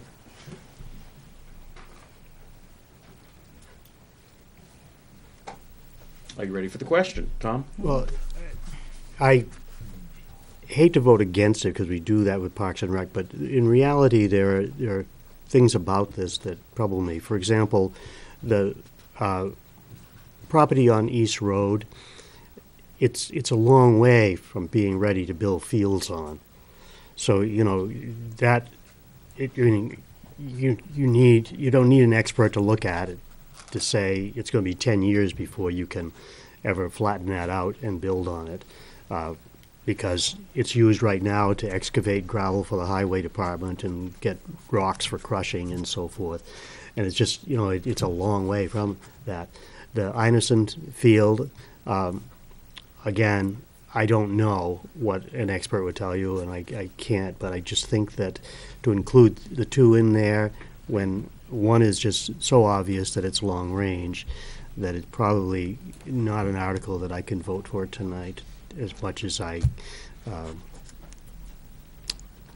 like to, because I think that Parks and Rec has been shortchanged on some of the, in previous years, but this one I can't go along with. Further discussion? James? I think it's unfair to look at the one location there on East Road where we know it's going to be a long time because they're still pulling gravel out. But I believe I understand that there are some flatter spaces that are still town owned that are in that general area too. That could be. But I think this points to why we need an engineering study so we can actually understand what we're talking about. Everybody can have an opinion about it. I think to actually be able to sit down and form a plan so that we can move forward with either location or perhaps both would be beneficial for the town. Tom? Just an explanation concerning the East Road property. When that was put into conservation, there was a certain block of it that was mapped out for town use, which included the gravel pit areas. The flat areas that are down on the field are under conservation easement, so they can't be touched without going to court and having it changed, which, that certainly is an option that is available at some point in time. But I don't know what the process is. But right now, we could not use that for fields because it wasn't part of the land that was set aside and for town use. It's under a conservation easement. Yeah, and Chris? it is very, very hard to change an easement. There are federal regulations and there are tax benefits to easements. It's very, very hard. Yeah, it is. And there are other organizations like the Forest Society that are involved in monitoring that, so it'd be a big task, but. Further discussion? There being none, are you ready for the question? The motion before us is to recommend Article 21, the Parks and Rec Field Survey. If you're in favor of recommending Article 21, please now raise your hand. 1. If you're opposed, please now raise your hand. If you're abstaining, please now raise your hand. 1 in favor, 10 against, and 1 abstention. That motion fails. The motion before us now is to not recommend Article 21. If you're in favor of not recommending Article 21, please now raise your hand. Okay.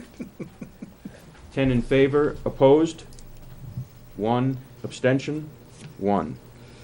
We will not recommend Article 21 by a vote of 10 to 1 with 1 abstention. We now turn to Article 22, the Government Building Fund. This is for a roof for the safety complex for $67,000. Discussion.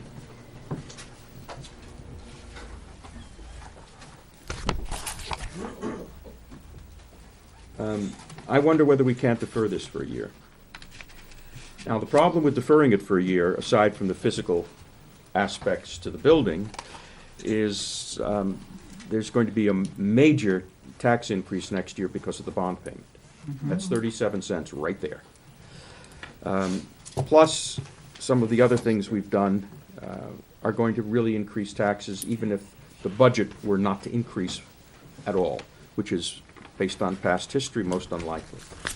So, I'm torn on this one. I'd like to keep taxes down now, but I'm fearful that by deferring this till next year, it will be an overwhelming burden. I agree that, financially, adding that to the bond payment would be a lot in 1 year. Also, I think we have to consider that, and I'm not telling anybody anything they don't know, but if your roof leaks, it leads to further damage. And so we might end up, might not, but we could very well end up with a repair that goes beyond the roof if we don't take care of it before it leaks. From what I understand, I think the description was what it looked like potato chips on the back. I haven't seen it myself, but the shingles had all curled up and it looked like rather unhealthy potato chips. Suggesting there are healthy kinds? True. That is debatable. Further discussion? There being none, are you ready for the question? The motion is to recommend Article 22, the safety roof for $67,000. If you're in favor of that. In favor. Oh, no, okay. Thought you wanted to have some more discussion. If you're in favor of recommending Article 22, please now raise your hand.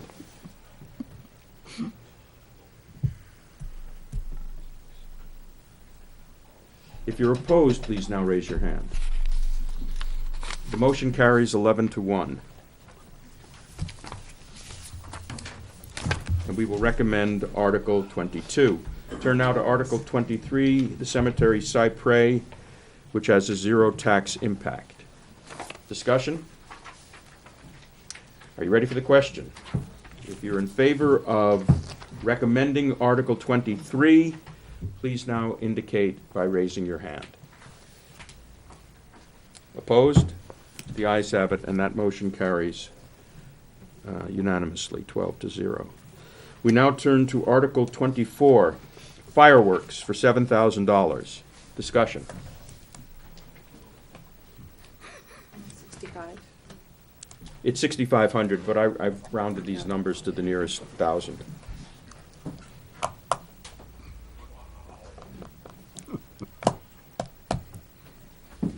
Nobody's going to lead off the conversation with the big No, bang? just vote. It's just, Just everybody vote. knows what it is. Let the taxpayers decide what they Yeah, want. just call for a vote. Further discussion? There being none, are you ready for the question? The motion is to recommend Article 24, fireworks. If you're in favor of that, please now raise your hand. 1, 2, 3, 4, 5, 6. If you're opposed, please now raise your hand. If you're abstaining, please now raise your hand. The motion carries 6-4 to 2 to recommend Article 24. We now turn to Article 25, the Conservation Commission Forester. There's no tax impact on this. Any discussion? There being none, are you ready for the question? All those in favor, please indicate. Is there any discussion? There being none, are you ready for the question? The motion before us is to recommend Article 25 with respect to the $25,000 for the $30,000 for the forester, which comes out of the Conservation Commission account. If you're in favor of recommending that article, please now raise your hand. If you're opposed, please now raise your hand. If you're abstaining, please now raise your hand. The motion carries 11 to 1. 1101. 1101, you're correct. 11 in favor, none opposed, and 1 abstaining. So we will be recommending that article. We now turn to the last article, Article 26, Conservation Commission land purchases for $150,000. There is no tax impact. If they spend the money, it comes out of the Conservation Fund. Discussion. Just to clarify that if they don't find a piece of land that the Conservation Commission wants to invest in, the money doesn't go anywheres. It's just so that there'll be something there to work with if a parcel that's appropriate becomes available. Okay, further discussion. There being none, are you ready for the question? The motion is to recommend Article 26, Conservation Commission land purchases. If you're in favor of that article, recommending that article, please now raise your hand. If you're opposed, please now raise your hand. If you're abstaining, please now raise your hand. 9 in favor, 1 opposed, 2 abstentions.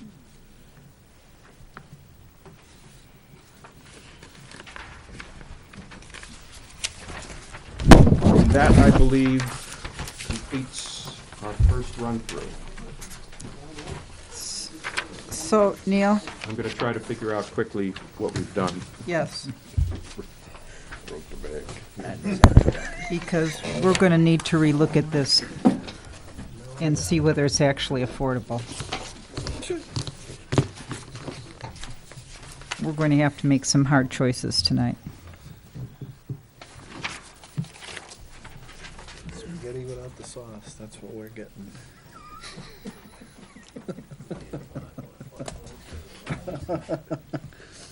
What did we do on the library? Did we vote for that? Yes, yes, 921, I think. No, I'm sorry, I got it here. Bill, Bill's got it somewhere. 822, yeah. I did. 822. Was there anything else that we changed our minds on from the straw poll? It was just the library? Well, I'll tell you how, I can just give you a quick rundown. Okay, go ahead. Article 3, recommended. Yeah. 4, recommended. 5, recommended. 6, recommended. 7, recommended. Yeah. 8, recommended. 9, recommended. 10, not recommended. 11, not recommended. 12, recommended. 13, not recommended. 14, recommended. 15, recommended. 16, recommended. 17, recommended. 18, recommended. 19, recommended. 20, recommended. 21, not recommended. 22, 23, 24, 25, 26, all recommended. Very good. Okay. What are the damages? As a result of what we've done, the amount of town tax rate will go up from the current level of $4.19 to $4.98. $4.98. Where are you on your pages? 496. I had 488 with I'm sorry? more things recommended than. Well, if you're looking at the document, 496. we're over here on the second page. We added 2 cents. And I'm up to 5.58, so it's an additional $5. I'm sorry? Yeah, that's not right, because even with our old figure, with the old town budget, I only had 488. But don't forget that we lowered the town budget. Right, so how, I don't get the And 498. here's what I have. On Article, let's move this over. On Article 4, I have 373. Okay, 3, Yes. On Article 5, I have 5 cents. yep. On Article 6, I have 3 cents. On Article 7, I have 11 cents. On Article 8, I have 4 cents. On Article, Seven, you were off. 7 is 7 cents. 7 is 7 cents. He didn't use the offsetting revenue. That was the. He didn't use the offsetting number. hold on. That's Article 7. 4 cents I had. Article 7 has been changed. My number is incorrect, and I will change that. So it's 7 cents on that? That's 7 cents. Because of the offset? Yeah. That, I'm using the numbers that the selectmen have used in here as to the impact on the tax rate. 7 is 7. 8 is 4.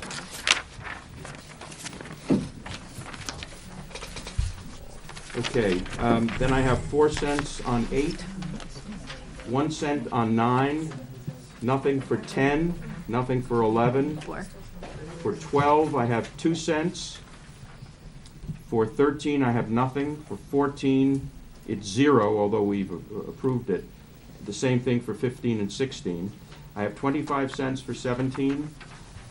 I have 6 cents for 18. I have 23 cents for 19. I have 12 cents for 20. Nothing for 21. 8 cents for 22. 0 for 23. 1 cent for 24. 0 for 25, and 0 for 26. Now, don't forget that I've added, as you can see on the sheet, the war service credits at 22 cents and the overlay at 2 cents. Those are the same numbers we used in 18, but these affect the tax rate. Okay? And I got those numbers this morning. So with the new change, dropping the 11 cents to 7 cents, I come out with $4.94 as the tax rate, which will raise the town portion of taxes on a $250,000 house by $188. Okay, so if we Versus your 193? as opposed to the 193. So, at this point, the increase in taxes on that house are $548, which is a 9.51% increase. And your tax rates go up by the same 9.5% from the current level of 2303 in 2018 to 2522 in 2019. Now, we all know that if additional revenue comes in, these numbers are going to change. But at this point in time, we have to ignore that and proceed. So we're asking folks, and this is what they'll be seeing in the budget, and this is what they'll be seeing on the handout that's given and all of the other documents, that this looks like a 9.5% increase at 2522.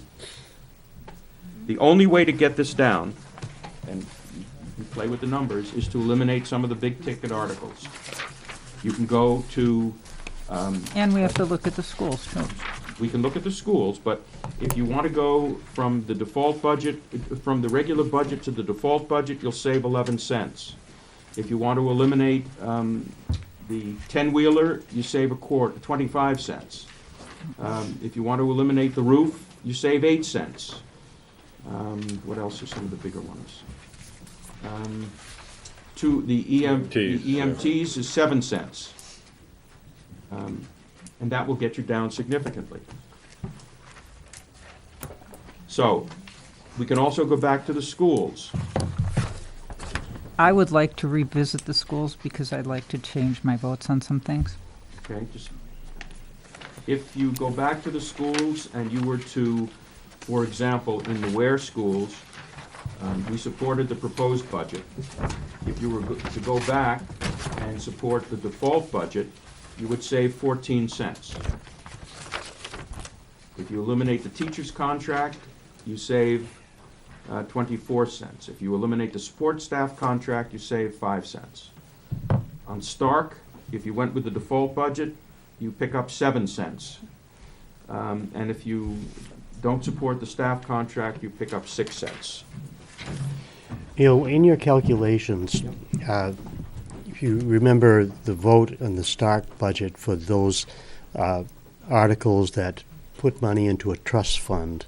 We did not pass any of those. We didn't, right, which means that anything that's left in their budget would automatically go back to offset taxes. Correct. Did you take that into account? I used only the numbers that Kathleen put into her budget. She put in $200,000 as a tax offset. I know what you're saying, Tom. Hey, what about the other 230? Shouldn't Right. that be used? I have not done that, and I can check with her to find out if what you're suggesting Yeah. is the case, but I have not done that. That is That would make a difference. very significant difference right there, and it wouldn't require changing votes because this committee has already made decisions on those. But we can change those. That's, We can, that's right, of course. But I'm just saying that that's not the piece to be left out. The other thing that is a little less definite, Before but, you go on, do we know what that represents in terms of tax rate? pardon me? Before you go on to that 200,000 you're talking about, or whatever number you pick, do you know what that represents in terms of, dollars and cents in terms of? 26.5 cents, 20-some cents. 26. 27 cents. have we traditionally figured that in when we've done budgets? No, So we're going to add a new formula in? we have not done that, but if Okay. Kathleen tells us It's okay. that, I don't know how she's done her calculations. No, I don't either. Keith, just a rough way that I've always done it is if you take the amount and divide it by 8,500, you kind of get 8,500 is about a penny on the tax rate. You can kind of get an idea, a quick idea of what If you it's going to cost. If you take the number of savings or expenses and convert it, say 200, the number you divide it into is 866. It's gone up a little. So 230,000 divided by 866 gives you 27 cents.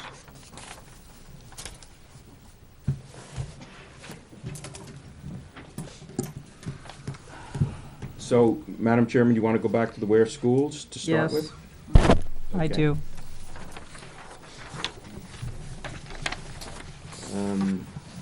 Our vote on the proposed budget, I don't know what the numbers was, but the proposed budget, which we supported, it has a tax impact of $9.65, as you can see from the sheet.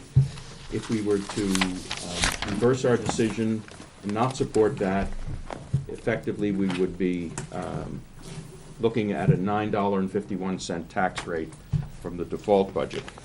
And that would reduce total taxes by 14 cents.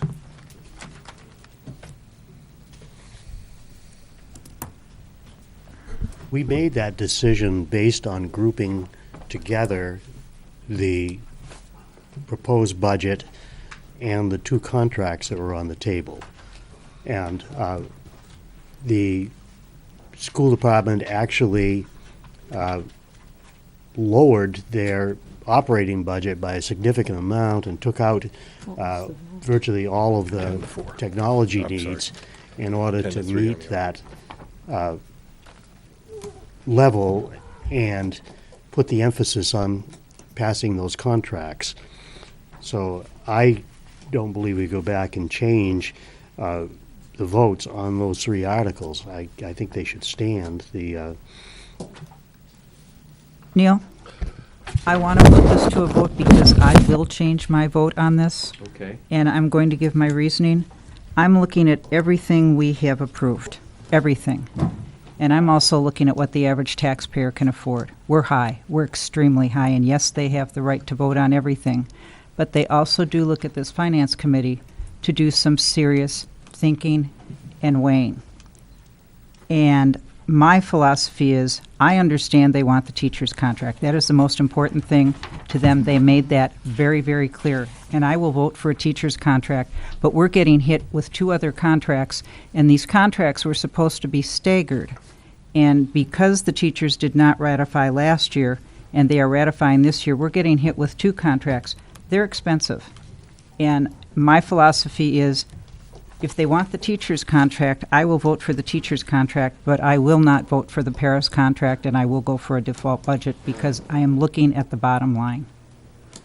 And teachers are what I'm hearing, that they need teachers, and I understand that. We're talking about Article 3 under Weare Schools. Okay? That's what we're talking about. We voted to recommend this. Cory would like us to reconsider that, and we will take, in effect, a revote. Can I just Is say there further? something? Oh, yes, further discussion. I realize that there's concerns about everything that we voted yes. However, I have problems basically with going back and possibly voting no on a budget. If we have those concerns, then let's look at the warrant articles. The budget, as we discussed, it was a difference between the default and the proposed, like 121,000, and I could go look at my bag and find the numbers. I think like 86,000 of it was things that they have no control over, heat, electricity, those sorts of things. If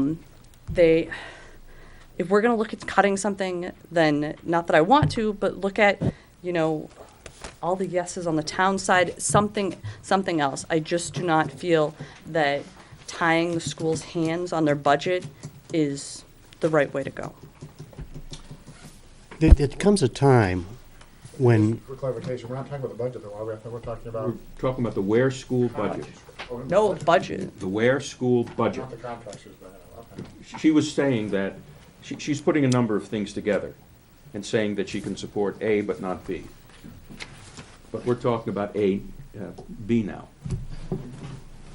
We're on the proposed budget, We're on the correct? proposed budget. This is Article 3 under the Weare Schools. My vote will change from a yes to a no. Further discussion?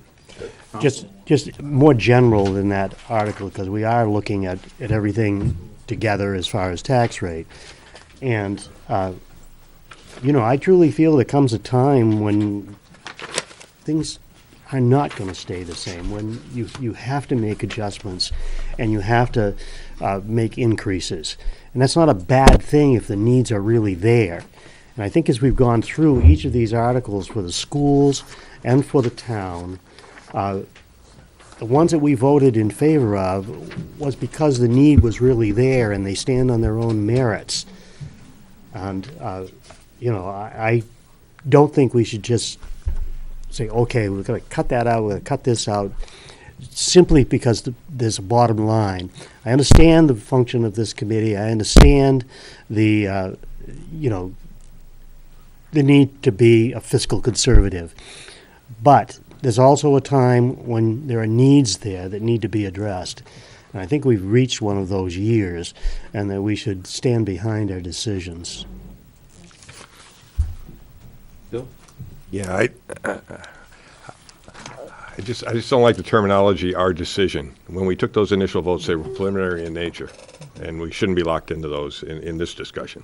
Because we agree, when we go through everything, then we come back and we start taking a look, hey, this is gonna have this tax impact. How do we reasonably consider what the voters' interest here? And when I look at the Weare School budget, I totally support the teachers. That's what the superintendent said. She needs that contract to keep teachers in the schools, to hire them initially and then have a chance at retaining them. That's a big bite. That's $200,000 a year for a 2-year contract. $200,000. In 2 years from now, it's going to have, the old analogy, 3 plow trucks, $600-some thousand. So fully supporting that and getting behind that one as we have. Then you start looking at the school, between the school budget and the paras. You got 2 contracts in there the same year, which I'm looking at it saying something's got to give between either the proposed budget versus default or the para contract. I don't know which is more important, but when I look at the school operating budget, the default budget is still higher than last year's budget. It's not lower. It's 15,185 versus 15,135. Not by much, but it is higher. And when I look at actual spending in 17-18, the budget was 15,302, and they only spent 14,519, which my quick arithmetic is that's about $700,000 difference on what was spent 17-18 versus what was budgeted. So if you got 600-some thousand there, if you're looking at cutting the proposed budget down to default, it's only reducing it by 100-and-some thousand. So I think there's enough money there to live with a default budget this year. 122,000. I think that the schools have done an exceptional job in living within taxpayers' means. They're proposing a 2.8% increase. That's inflation. To say that's not affordable at a time when the country is in a very robust economic period, I think is not fair to the schools. And if your argument is, well, maybe the schools are doing a good job in living within their means, but we want to spend more money at the town level, and therefore we have to cut somewhere, so let's cut the schools. That's not an impossible decision. It's not a bad decision, but it's not one that I'm going to make. I think there are things that we're doing at the town level that I would rather cut more than the schools. And I take your point that there was substantial money left over. Who knows what's going to happen this year. And I'm not sure what the cause of that was, what extraordinary circumstances occurred, because 4 or 5 senior teachers left and were replaced, as we know, by newly minted teachers. So I think the schools have done what a reasonable organization would do in these times, and I think it's only fair that they get this committee's support. So I will be voting again in favor of the proposed budget. I have a concern with the fact that we constantly go after the town budget and the town warrant articles. We take a hatchet job to the town. And the schools are the biggest drivers of our tax bill. I understand they have needs, but they also routinely have $500,000 or more to apply to the tax rate every year. And when I'm looking at a year where I see so much coming through, I know they need teachers, and I'm happy to give them teachers, but I cannot agree where I've got 2 contracts coming back to back, and this will continue to happen. And I also look at how much the town is asking for. Everybody on this committee, if you look at what we've passed, and everybody says it's important, if this is true, to Bill's point, something has to give. And I can't keep looking at the town and beating them up. I can't. There are some things in this town that they need. And there are some things that for a year the schools can hold. If they get their teachers, that's terrific. That is what they need. But right now the town has tremendous needs, and they have been sacrificed year after year. And I think we have to think about this very carefully. Tom? First, a question, Neil. That 2.8 includes the first 3 articles combined, is that correct? Yes. It includes the operating budget and the 2 contracts, so that's one. 2.8%.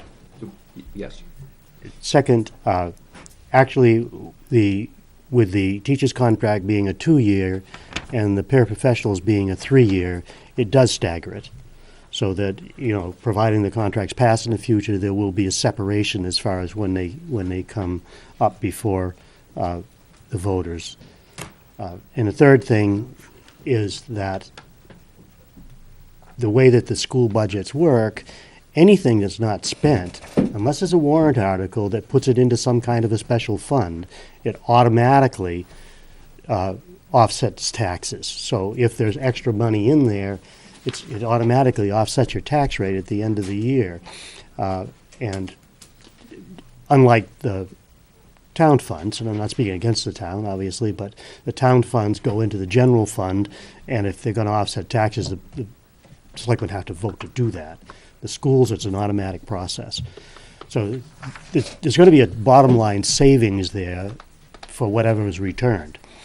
And I agree with you that I think that's a reasonable increase with 3 things that are really needed, and that they did cut out a lot of stuff out of their proposed budget, particularly the technology, which to me is a shame they had to take out, because that's what education is today. But they did, and I think we ought to respect that and support these 3 articles 3, 4, and 5. Sure. So you said it was 2.8% for the 3 contracts. of the middle Weare schools, and Stark is not any more than that, is it, or is it? Stark is less, it's So could you just 2.2%. So how does it come out that when you look at the increase, the tax increase, it's 9.2%? Because it's 2 point some percent on a big number. That's part of it. Also, remember No. that, Percentages don't change with the size of the number. so don't forget that the Well- 2.8% is budgeted Modern gross, the budget, whereas the tax rate is net after you take into account revenues. So those percentages will always differ because of the way we do things. And they impact the schools different, the revenue? No, the same thing with the town. Let me respond to Bill, because he has a point that's always, that's important. Let's assume that we have a $5.3 million budget and they only spent 4.5, so there's an 14.5, so there's an $800,000 difference. And Bill is saying, okay, let's reduce their budget by that $800,000, because, or whatever the number is, because they're not spending it. Only 100,000. Whatever. The point is that what happened, this is Tom's point, what happens next year to that $800,000? It reduces our taxes. Why are our school taxes as low as they are? I know they're high, but as low as they are now, because the money that they didn't spend in prior years is being used to offset them now. If we take your philosophy, it's a one-time grab, because next year, that $100,000 won't be there to offset taxes. While I understand what you're saying and it makes sense and it's something to keep in your back pocket for an emergency, there's a price to be paid next year. I won't be on the committee next year. But you will be In town, voting. though. No, that was just in jest. That wasn't serious. Okay. Ken? The average cost per student in the state is $15,000. What they're paying. Our schools, the Weare schools, are around 10,000. I think we're doing our kids a huge disservice by not giving them the tools that they need. That one day when they do graduate from our schools, that they'll be employable, and that they'll be useful citizens. I think that if we don't make the investment in our schools, then we'll all pay for it later when they're on unemployment or some sort of welfare. What you're saying is we should be spending the amount that the average school spends. No, I am not saying that we should spend that much. I Okay. said that we cannot keep cutting from the schools and keep reducing that amount or keeping that amount so low. The technology that they lost from the budget this year, it'll hurt them. The computers that they're using, they said they're 10 years old. That's obsolete. Thank you for clarifying. And can I just say to the fact Megan. that we always keep going after the town? We don't. We a lot of times go after the school budget, and they've been on default since 2016. We keep going on default, like, it just snowballs. Like, at some point, we need to fund them. They're saying they need this. They cut the $300,000, which is more than what the contracts are for this year. Like, they did their due diligence. It's a sound budget. I'm still for it. Further discussion? The motion before us is to recommend Article 3 under the Weare Schools. That's the one that is for $15,307,000. Okay, that's the proposed budget for the Weare Schools. You ready for the question? The motion is to recommend Article 3 for the Weare Schools, the proposed budget. If you're in favor of that motion, please now raise your hand.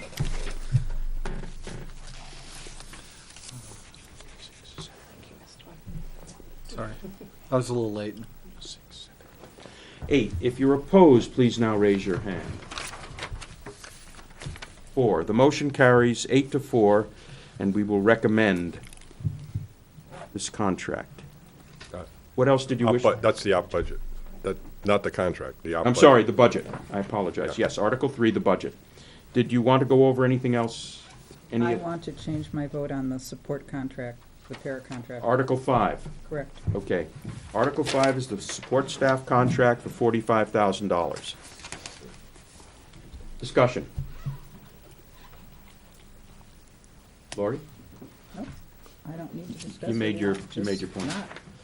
Anybody else have anything to add? No, just for the same reason, if one or the other. If the op budget's gonna be supported, then I can't support the Paris contract with it. That's too much in 1 year. And as far as the offsetting and get them, the teacher's contract is for 2 years. Next year, if the Paris come in and they want they could always have a contract that keeps it offset. Then they would be on schedule, correct? Because it's 3 and 2. Well, it doesn't have to be 3 or 2, it could be 3, but the school board has the ability to keep them offset. In negotiating. In negotiations, yeah. Tom? Well, my concern there is that if you look at the contract, which they had online, and what is actually being paid per hour, it's not competitive with other jobs in this economy that people could go out and get. And I used the example of the first column, the initial hiree, uncertified at $11.04 an hour. And, you've got Target, Dunkin' Donuts, McDonald's, they're all paying that kind, if not better. And we're asking somebody to come in and work with our children and take on a different level of responsibility. And I think that's the key here, that you need to fill those positions and you need to pay people in order to fill them. And also keep in mind that these are not positions with insurance benefits. These are straight hourly positions. So I would support that contract. I would support both of these contracts. If we go back to what we were saying to begin with, the whole package, the two contracts and proposed budget's 2.8%. I have a question, somebody needs to refresh my recollection. We have two support staff contracts, one for Weare and one for Stark. One of them deals only with paras and the other, Where is paras? Yep. Stark is support staff and paras. and paras. Correct, This is paras only. correct. And do the paras have, do we have the same hiring problem with paras that we do with other than para support staff? In other words, are their wages such that they're leaving for Target? That's what was expressed in the school Yes. board meeting, yes. They're leaving, and they have lost several of them. I think when Lorraine spoke, the superintendent spoke, she said she needed staff. And I do think with everything we have going on in the classrooms, we need the paras there. And we are training the paras to actually co-teach. It's not, the rules have really changed. Do paras make more or less than the other support staff? Or Less, it's all over the board? I think would it's say less. Just a little less. Yeah. Well, it wasn't Henniker, I don't know where it is and where. Thank you. Further discussion? Are you ready for the question? The motion before us is to support, to recommend the support staff contract under the Weare Schools. That's Article 5, support staff contract. If you're in favor of recommending the support staff contract, would you please now raise your hand? If you're opposed, please raise your hand. The motion carries 10-2, and we will recommend the support staff contract. Is there anything else you wanted to take up under Weare Schools? Are we leaving the teacher's contract as is? Yes, nobody's, that's been recommended, and nobody has proposed that we revisit it. It was 12-1 and 0. Nobody's proposing that we do anything else, so now we're going to move to Stark. Anybody want to review anything in Stark? Just for, I don't know if Tom was asking, but the record on the vote on the teacher's contract would still stand. It was 12-1 supporting it last time we voted. So Yeah, that's the, Yeah. that's where that's. Right, if we don't go Yeah, back and sure, yeah. review something, the prior vote stands. What's the vote on John Stark? So we're now at the John Stark High School, Article 3, the budget. Is that the one you wanted to review? That and the paras. And the paras, okay. May I just Report ask a or question, Neil? whatever. So Budget was nice. this is it, unless we do something after the deliberative session. You're correct. In other words, they're not going to make any more changes to the Once school we department. leave tonight, as I understand it from the chairman, we will have one more meeting where we're going to go over our blurbs Yes. and write the blurbs, which is an explanation Tonight. to support our recommendation. But we will not be reconsidering any recommendation. This Just is it. Wanted to Yeah. verify that. The budget I don't need to go over because I voted no on it, but the support staff I want reconsidered, please. Okay, so the issue before us is Article 4, the support staff contract for $71,000 under Stark. Discussion. Anybody else? There being no further discussion, are you ready for the question? The motion before us is to recommend Article 4, the support staff contract in the John Stark High School budget. If you're in favor of that motion, please now indicate by saying aye, by raising your hand. 1, 2, 3, 4, 5, 6, 7, 8, 9, 10. If you're opposed, please raise your hand. The motion carries 10 in favor, or 2 in opposition. This is Article 4. This is Article 4, support staff contract. We are recommending it by a 10-2 vote. Anything else in Stark? Can we have another go at the operating budget for Stark? The same Yes, you may. reason that I had with the, with Weare. I'm just trying to look at the overall tax impact and looking at what I felt the school could live with, and I think I'll just pull it out because I believe they're, It's a 7-cent tax difference yeah, between the two budgets. yeah, it's 7 cents. It's a difference of only 95. The proposed versus default is, the total difference is $95,000. Yep.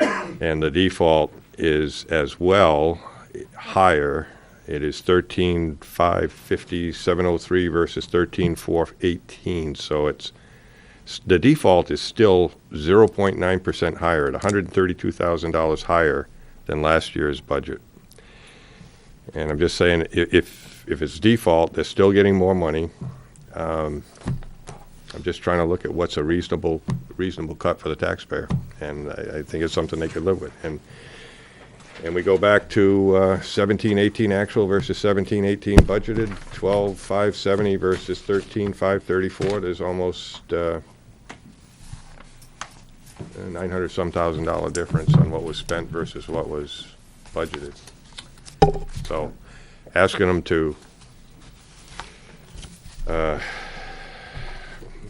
basically find $95,000 in an $900,000 leftover shouldn't be that hard. But well, Further discussion? In this case, I think I'm going to agree with Bill, not because I feel the Stark Board did anything but the right thing, and I voted in favor of this before, but I'm trying to balance the total package. Okay? Ware needs to get out of its constant default budget status, and they have a very modest increase. Stark has a larger increase, and as Bill put it, they can live within this without it being a disaster for the kids. There are some things that I think we all agree we need for the town that cost money. I think we need to be a little bit more prudent when it comes to asking the taxpayer to pay for these things. So for me, it's a difficult choice because I truly support this budget. But given the other things that you guys have voted for in the town, there's got to be some way to pay for this. So I'm going to be voting against recommending this budget. Further discussion? Just a question. When you said large, you mean a percentage increase, larger, not dollar amount larger? It's a 1.7% increase. Versus what is it for the? The town, Weare is 1.1. And it's not unreasonable. Yeah, their total increase is 2.2%. That's less than inflation. Okay? So by all rights, this should be supported. But here's my thing, and here's a trade-off. Where the harm here is minor, relatively speaking. Further discussion? Well, just Chris. in general, we were told by Terry Knowles, when she was working, she's retired now, that Weare is not a poor town. We were 35th out of, I think, 200 and some, I don't know how many. And that's an old figure, that's about 3 years old. But we are not a poor town. We are a donor town, so we are being taxed by the state to go into a school fund. So that we are not considered to be a poor town. I think we have to look at what have the voters asked for this year? What services do they want? I think they definitely want their roads plowed, and some of the other things that we get. And if what they want is going to cost us, I think we should leave those things alone and let them decide that they want them. I figured out that it's a $548 increase split into 2 tax bills. And they have the option of amending these things at the deliberative if they show up. But I think that for us to just try to shave off some of the things we already approved, why did we approve them? I guess that's the question. The answer to that, to me, is obvious. On the first go-around, these things had some value in and of themselves. They still do. Now we've looked at the entire package. We've got a shopping cart full of a lot of meat. Most of it is T-bone steak and porterhouse. Oh, I think we're closer to Hamburg on a lot of places here. My point is, we filled the shopping basket with a lot of stuff here, and when we come to the checkout, we find we only have $100. So what are we going to do? I don't know if this has happened to you, but it sure has happened to me, where I haven't had enough money to pay for everything in my grocery basket. So you pull out this, well, I can do without this till next week, and so forth. And you make it through. Well, that's the position I think that we are responsible to do for the town. We are responsible to make a reasonable judgment, not only about what things we think are worthwhile, but also what things we can afford. And so, if we want to pay for some of the other things, and I agree with most of you, that many of the things we passed on the town side are very important, we have to figure out a way to make sure we can pay for this when the shopping basket hits the cashier. And so, that's our responsibility, and it means making hard decisions and crying over them. But that's what we're supposed to do. I think this is one of those cases where Bill is right. This is one case where we can reduce this amount. Bill?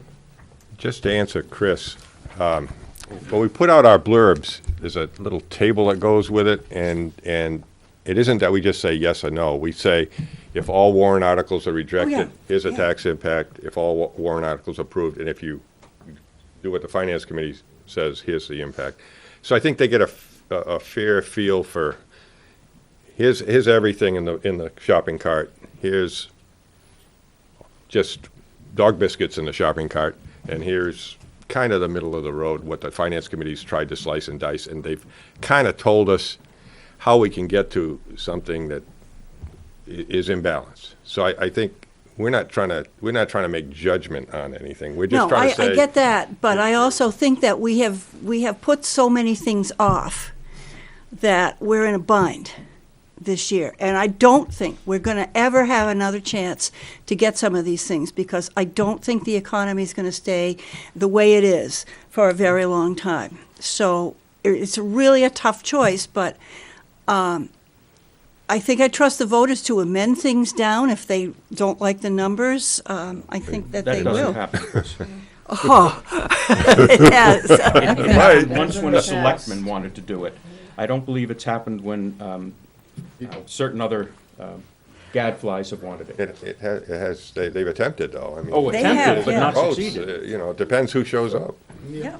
Do you happen to have, so looking at your chart here with the 2019 tax rate, do you happen to recall what the 2017 to 28, I'm just trying to get order of magnitude here in terms of, because basically, currently we're 9.51%.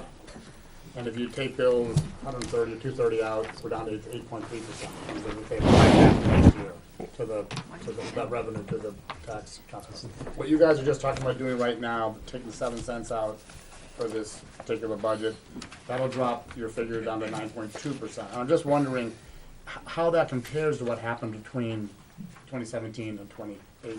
So according to 2018, 2019. the town thing that we sent out, the Finance Committee sent out, the 2017 tax rate, if I'm looking at this correctly, right? It's saying it's, hold on, For Weare schools, John it says Stark. $19.70 Yeah, I got, in 2017. I don't mean the finance committee, that's what the town passed? Yes, that's what I'm saying. Like, this is this is 2018. That's what we recommended. But 2018. Do we know what actually happened? Oh, 2018, the tax rate is 2303. Do we know what it was in 2017? And that's what I'm saying. It was $19.70. The what was it? We don't Is know. that, am I looking at that that's- correctly? The actual was but that's not, that 2305. doesn't, may not include everything that 2105? passed. It would be in the town report. I don't think it's. Yeah, I don't It's on think. there. Well, I yeah, have that I don't too. think that's right. You brought everything. I thought you wanted. I did. It's in my bag. I just can't. Recommended. 2305. No, that Well, was, I that have was 25. recommended. I don't know what passed. With the percentage, what would you say, the John Stark budget went up 1.7%? And the contract was 0.5%, so 2.2 total. Yeah, I mean, I am in favor of those.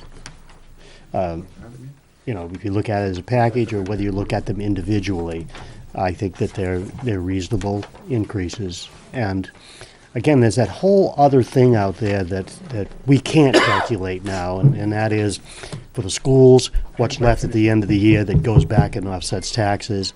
For the town, how much is in that undesignated fund that can be used to offset taxes.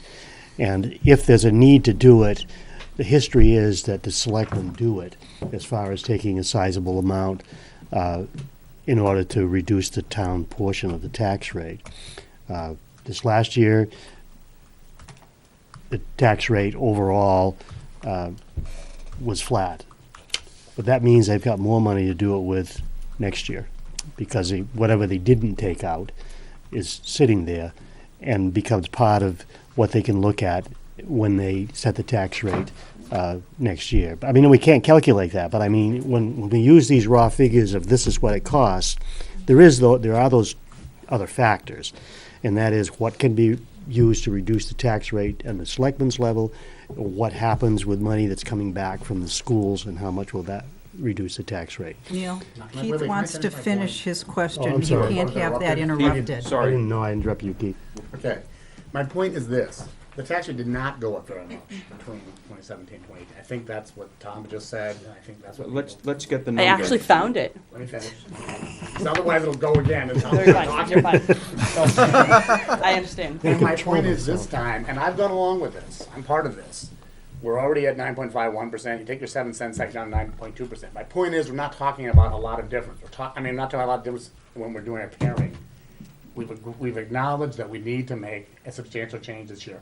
I happen to agree this is a good year to do it because the economy is doing so well. I think people will be more likely to go along with it. So you can peel off 7 cents if you think that makes sense. But I think we should, I actually hate to say this, but I think we should think about the way we feel about the article rather than whether we think peeling 7 cents and reducing our projected increase from 9.51% to 9.2% is really a huge difference, as opposed to taking from 9.51% to 0. You're correct, but if you, somebody Looking said to this save famously, money. you know, a nickel here and a nickel there, and pretty soon you got $1. I know. Maybe it was a penny.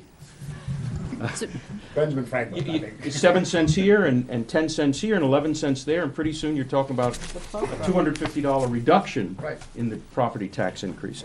You're not there yet. We're not, but we have to start. You gotta pay for the Megan, salt could you truck. tell me what the tax rate was in 2017? Okay. Was it 1970? So this is according to the 2017 annual report. So 2017, the total tax rate was $23.05. That's for 18. No, that's that's 17. 17. That's 17. 17. 2303. This is the point I'm It trying to actually make. went down Went 2 down 2 cents in cents. 2018. Thank you. And what was the year before? You said something about 19. 19. Oh, no, I don't know what was in Yeah. here, but, no, that was what was in here, but I'm confused by that. I have to look at it But further. that was probably the That's just- estimated. In 2016, I can actually give you the years Put in before. there. So 2016, it gives you this nice little table, by the way. Fine, I have that. I'll look at it at home. So I'll just say, because I started to, so 2016 was $22.37. The year before was $22.41. So we've actually The same. basically the same. I would say, like, everyone's said the same thing. The economy is doing well. We need these things in our town. We've been cutting costs for so long and not doing things. We need to stop doing that. The 7 cents, it's just leave it be. Okay, Wanna vote for it? Vote on it? discussion, further discussion. We're talking about the Stark budget, Article 3, John Stark High School. Ready for the question? The motion before us is to recommend the John Stark budget, Article 3. If you're in favor of recommending the John Stark budget, please now raise your hand. If you're opposed, please now raise your hand. If you're abstaining, please now raise your hand. I must have miscounted. You got one abstention. Let's try that again. If you're in favor of recommending the John Stark contract, please now raise your hand. Recommend. contract or the budget? not The- contract. Sorry, the budget. I apologize. The John Stark budget, if you're in favor of recommending that. 1, 2, 3, 4, 5, 6, 7. If you're opposed, please raise your hand. 4. If you're abstaining, please raise your hand. 7 in favor, 4 against, 1 in opposition. The motion to recommend, Abstention. 1 abstention. The motion to recommend passes. Okay. Anything else in Stark that anyone wishes to review? Moving then to the town.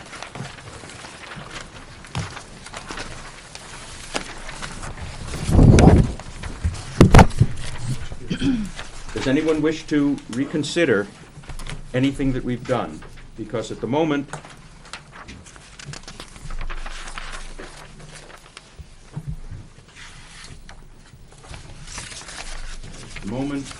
we are at 9.5% and asking folks to pay up another $548.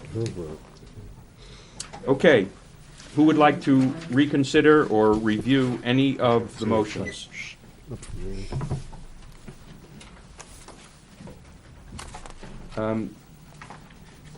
I'd like to revote on on Article 7, the 2 full-time EMTs.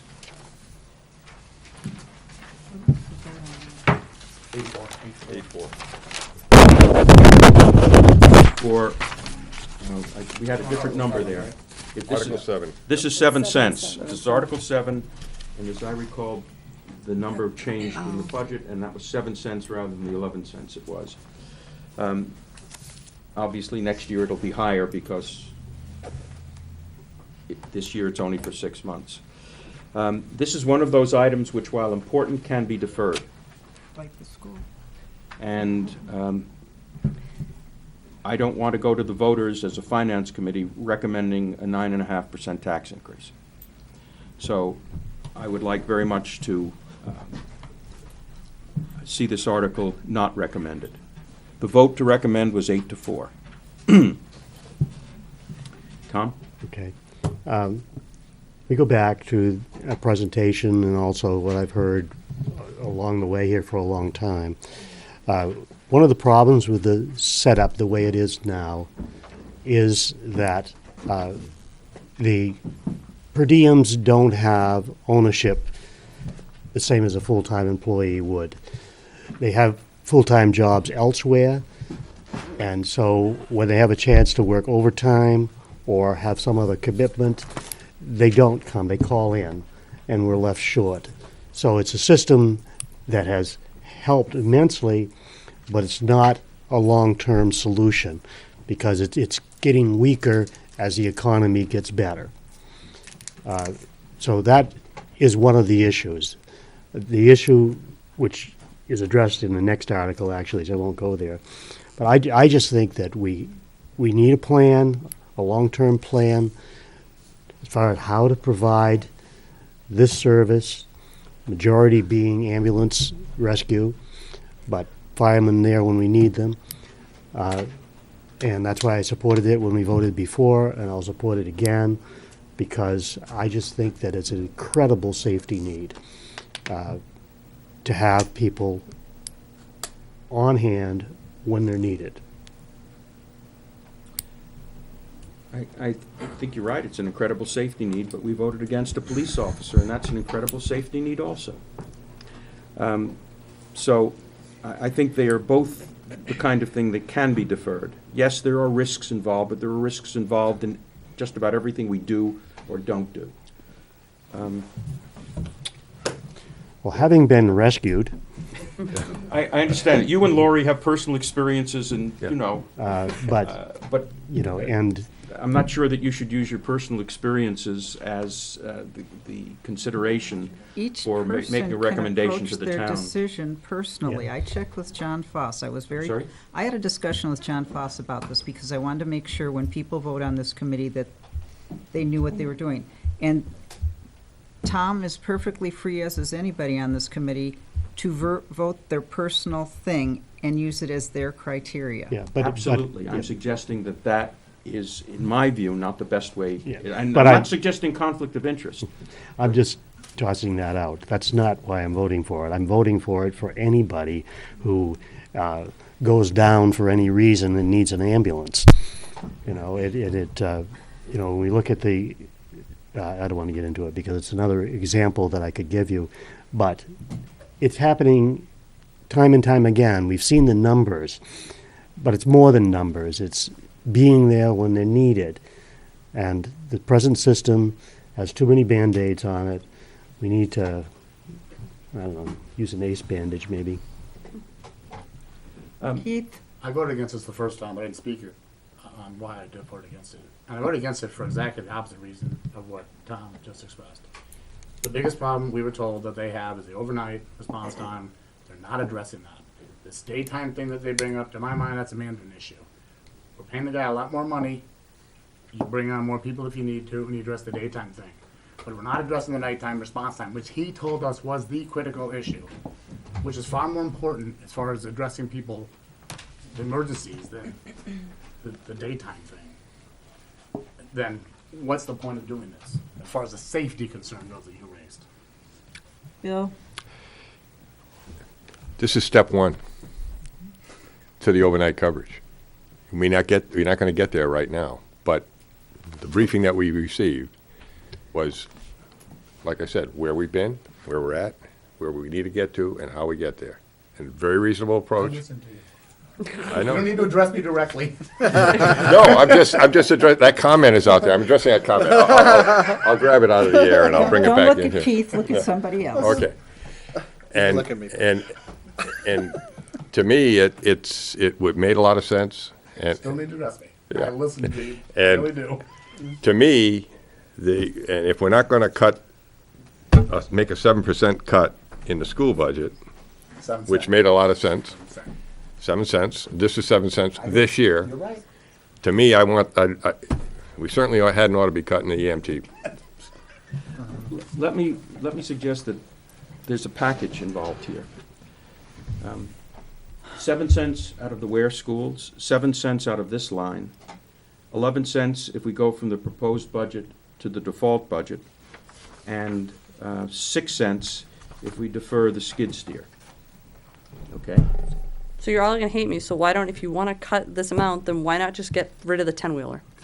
Then you're 25 cents. If we're gonna nickel and dime everything, like at a certain point, like we're doing this out to the voters. You're like, you can hate me for what I'm gonna say or not. You're gonna put this out to the voters. People are gonna say yes or no. When I look at this, what comes out from you guys, I like your explanations and everything. And it's great to have the approved, not approved, but people are gonna make their own decisions. People in this town are not sheep. They're going to make their own decisions. So let's just put it out to them. We think that all the articles that we've voted on for yes or no have merit for whatever reasons. Then why recommend anything? Why No, not but just- I'm not saying that, but I'm just saying you're nickel and diming things, okay? We made this vote, like, if you want to do that, that's fine. I'm just saying my piece. Like, if we're going to nickel and dime it, then just, like, take that out. We're all allowed to say what we want to say, and I just had to put it out there. And I would add that to my list.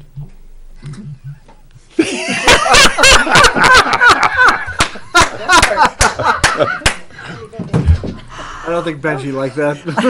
Sorry, Benji. Because, Those items total over 50 cents. yeah, but if we go around, to what a number of people here have said tonight, and that is, if we can't meet these needs and spend this year, when are we ever going to be able to? Because the economy is in a good state right now, and it may not be even next year. So this is the year to do it. Whether we talk about a plow truck, well, get it this year because next year we might not be able to. Or any number of things that are on these warrant articles, it is the time to do it. It's time to make an adjustment and live with it and put the needs of the town and the schools there. And then if the economy tanks, that's the time that we got to, cut back on what we're doing.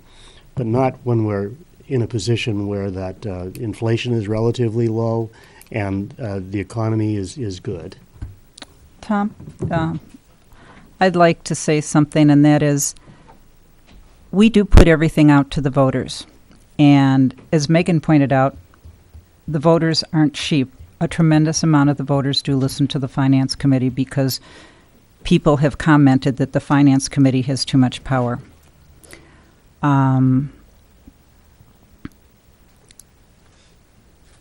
It is something where this committee was set up because the voters wanted a more impartial party to look at the budgets. They weren't comfortable just trusting the boards for whatever reason. I wasn't here when this was set up, but that's why they have budget committees in other towns for exactly that reason, to assess things and make it easier for the voters to make choices. The voters in the past have always had the right to make choices. They have weighed in on everything that we have said yay, nay. Before I got here, they were yaying and naying. And while people may say, this is the year to do it, there's money to be had, you also have to look at the history of those voters. They have traditionally made their choices. We are not in this situation because the Finance Committee put us in this situation. We're not in the situation where Benji needs more plow trucks because he hasn't asked for them. We're not in this situation because we're all running around saying, save your money. People have made their choices. These people make their choices. And tonight, I think it's great that everybody's voicing their opinion. The voters are going to vote the way they are. The one thing we have to remember is we were put into place to make a meshing, a reasonable meshing. We were not put into place to push a proposed budget, a default budget. We were not put into place to say, yeah, vote for everything. We were put into place to take what is reasonable for the taxpayer. And all I'm saying is, I think this is terrific feedback. Our votes tonight are going to be lock solid after tonight. They will not change. We can change at deliberative session. If something is changed at deliberative, we will have a meeting at deliberative. It will be posted as a meeting for the Finance Committee. But we have to remember what we're charged with. And right now, I'm not sure who everybody's looking at everybody's income. There's people out there that are not going to be able to be comfortable with this, and some people are going to have a hard time paying their tax bill this year. Especially with the shutdown. And some people are going to have to move out of their homes if we keep doing this. And we just have to remember that. Yes, the town needs things, but at the end of the day, our job is to take the most reasonable line. Neil, do you want to wrap this up if there's not any more discussion? If we go back to the start budget and take 7 cents off there. Hold on. If we go to the default budget in the town and save 7 cents there, if we eliminate the EMTs and save 7 cents there, and if we eliminate the skid steer and save 6 cents there, that's a total of 27 cents. That will bring the town tax rate down to 467, and instead of a 17.9% increase in the town tax rate, it'll be an 11% increase in the tax rate. And instead of a family paying an extra $548, they will pay an extra $481. Where did you split where you're taking it from? Is it mostly taken from the town? I'm changing 3 things in the town: the default budget rather than the operating budget, eliminating the EMTs, and eliminating the skid steer. Okay. And going to the Stark default budget. If you do those 4 things, you will change a $548 increase in a person's property taxes down to $481, saving him $67. Where I have a problem with that is I keep hearing the words, I've heard it throughout our sessions, safety first. That's what I keep hearing. I've heard it out of practically everybody on this committee. I've heard it from the boards. I've heard it from the residents. I think the schools are nice. I know they're important, but safety first. EMTs to me are important. I think if you went, and I know the town worked hard on this, I know the schools worked hard on it, but I think if you took all 3 defaults, what would that add up to on the budgets? Neil? You'd save 7 cents on the town, 11 cents on the town, 7 cents on Stark, and 14 cents on the schools. So that's 11, 7, 14, that's 32. Well, 32 cents. So on the town budget, if we went to the default, it would save us 11 cents? Yes, the default is 362 and the operating is 373. Wow. But the problem is I highway's asked, going to get decimated. I asked the No, question. Remember that it's a bottom line budget, and if the police or the fire are over budgeted, that money can be taken by the selectmen and put into the highway. It never works that way. No. Oh, yes. Well, if the selectmen wish to do it, they can. Several things, if you don't mind. Tom? First of all, I asked the question when we finished with the school budget, whether this was it. And we said, yes, now we'll look at it after the deliberative sessions, but not after that. And No, my exact I agree words with were you, the Tom. vote I'm not tonight going, I'm is not it- suggesting we go back. I'm trying to present the Yeah. package. Yeah. And just in that broader sense, what you're working on, what you're talking about, my home is valued in the range that we're talking about, the average. And so that means that I would pay an extra. 68. Yeah. You could save So, 68. $68, okay, that's $34 in June and $4 in October. Yep. And I think that the impact that would have on what we're talking about here tonight is too great, doesn't match up. I think for $34 in the spring and $34 in the fall, that I can afford these on a $250,000 house, living on a pension. Yeah, but your pension depends upon your final salary as a principal, which was not meager. That's really none of your business. Actually, it's knowledge. right-to-know law. That my parents It's had. public It's available to knowledge. the public. Well, go look it up. Whatever. He has. Just to put that out there, like, I'm single family income home, like, I'm okay with it. It means that I don't go to Panera Bread tonight for dinner. I'm really okay with it. Actually, that's about all you can do is Panera for $37. And you know what, Yeah. that's what we do, and I'm okay with cutting it out of my budget. I think most people would be. Is there anybody who is? Donna inter- wants to say, did you? Donna? I'm just very concerned of the town getting a default budget again and again. and I have to again agree with and Donna. Again. It's getting scary to think what, I think gonna if we happen. keep loading this, we're going to see the town go default. I think they're going to default a lot of things, and that's a risk we're running tonight. And and I could be wrong, but And I don't agree everything I've taking a seen- truck from Benji because he's always broke down. And Stop that, Benji. And then It's his truck, it's not Benji's. the broken. truck, 11 to 1. well, he probably feels like he's broke down tonight, I know. but then you're gonna have people on his back about my roads not being plowed and I think Megan was just I using just that think as we an need to example. stop As an at, analogy. right. Not really I suggesting think we that do that. people ought to stop picking on the town. I think we ought to stand by the decisions we already made and pay our $37 twice a year. Can we take a vote and see if anybody wants to re-vote on anything? Yes, Well, we can. have Kind a- of- We're still on the EMTs for the town. That's where we're at, if we want to know where we're at. The arrangement was, and obviously you can change it, but it would be a retroactive change. The deal was that after we got finished with all of this, we would go back and anybody could ask for reconsideration of any article. Yeah, we've always done that. I'm asking for reconsideration of the EMT article. So the question before us is whether you want to recommend Article 7 to full-time EMTs. Is there any Sorry, more we went off discussion to on the that? weeds. I'm sorry? We went off to the weeds. Sorry about that. Yes, we did. We did. But that's fine, because these things are interconnected, and it's hard to stay on a particular item without looking at the overall picture. I think it's healthy debate, too. Yeah, something. Where's he going So today? the motion is to Oh, I recommend two thought you said full-time today. EMTs. Is there further discussion? Are you ready for the question?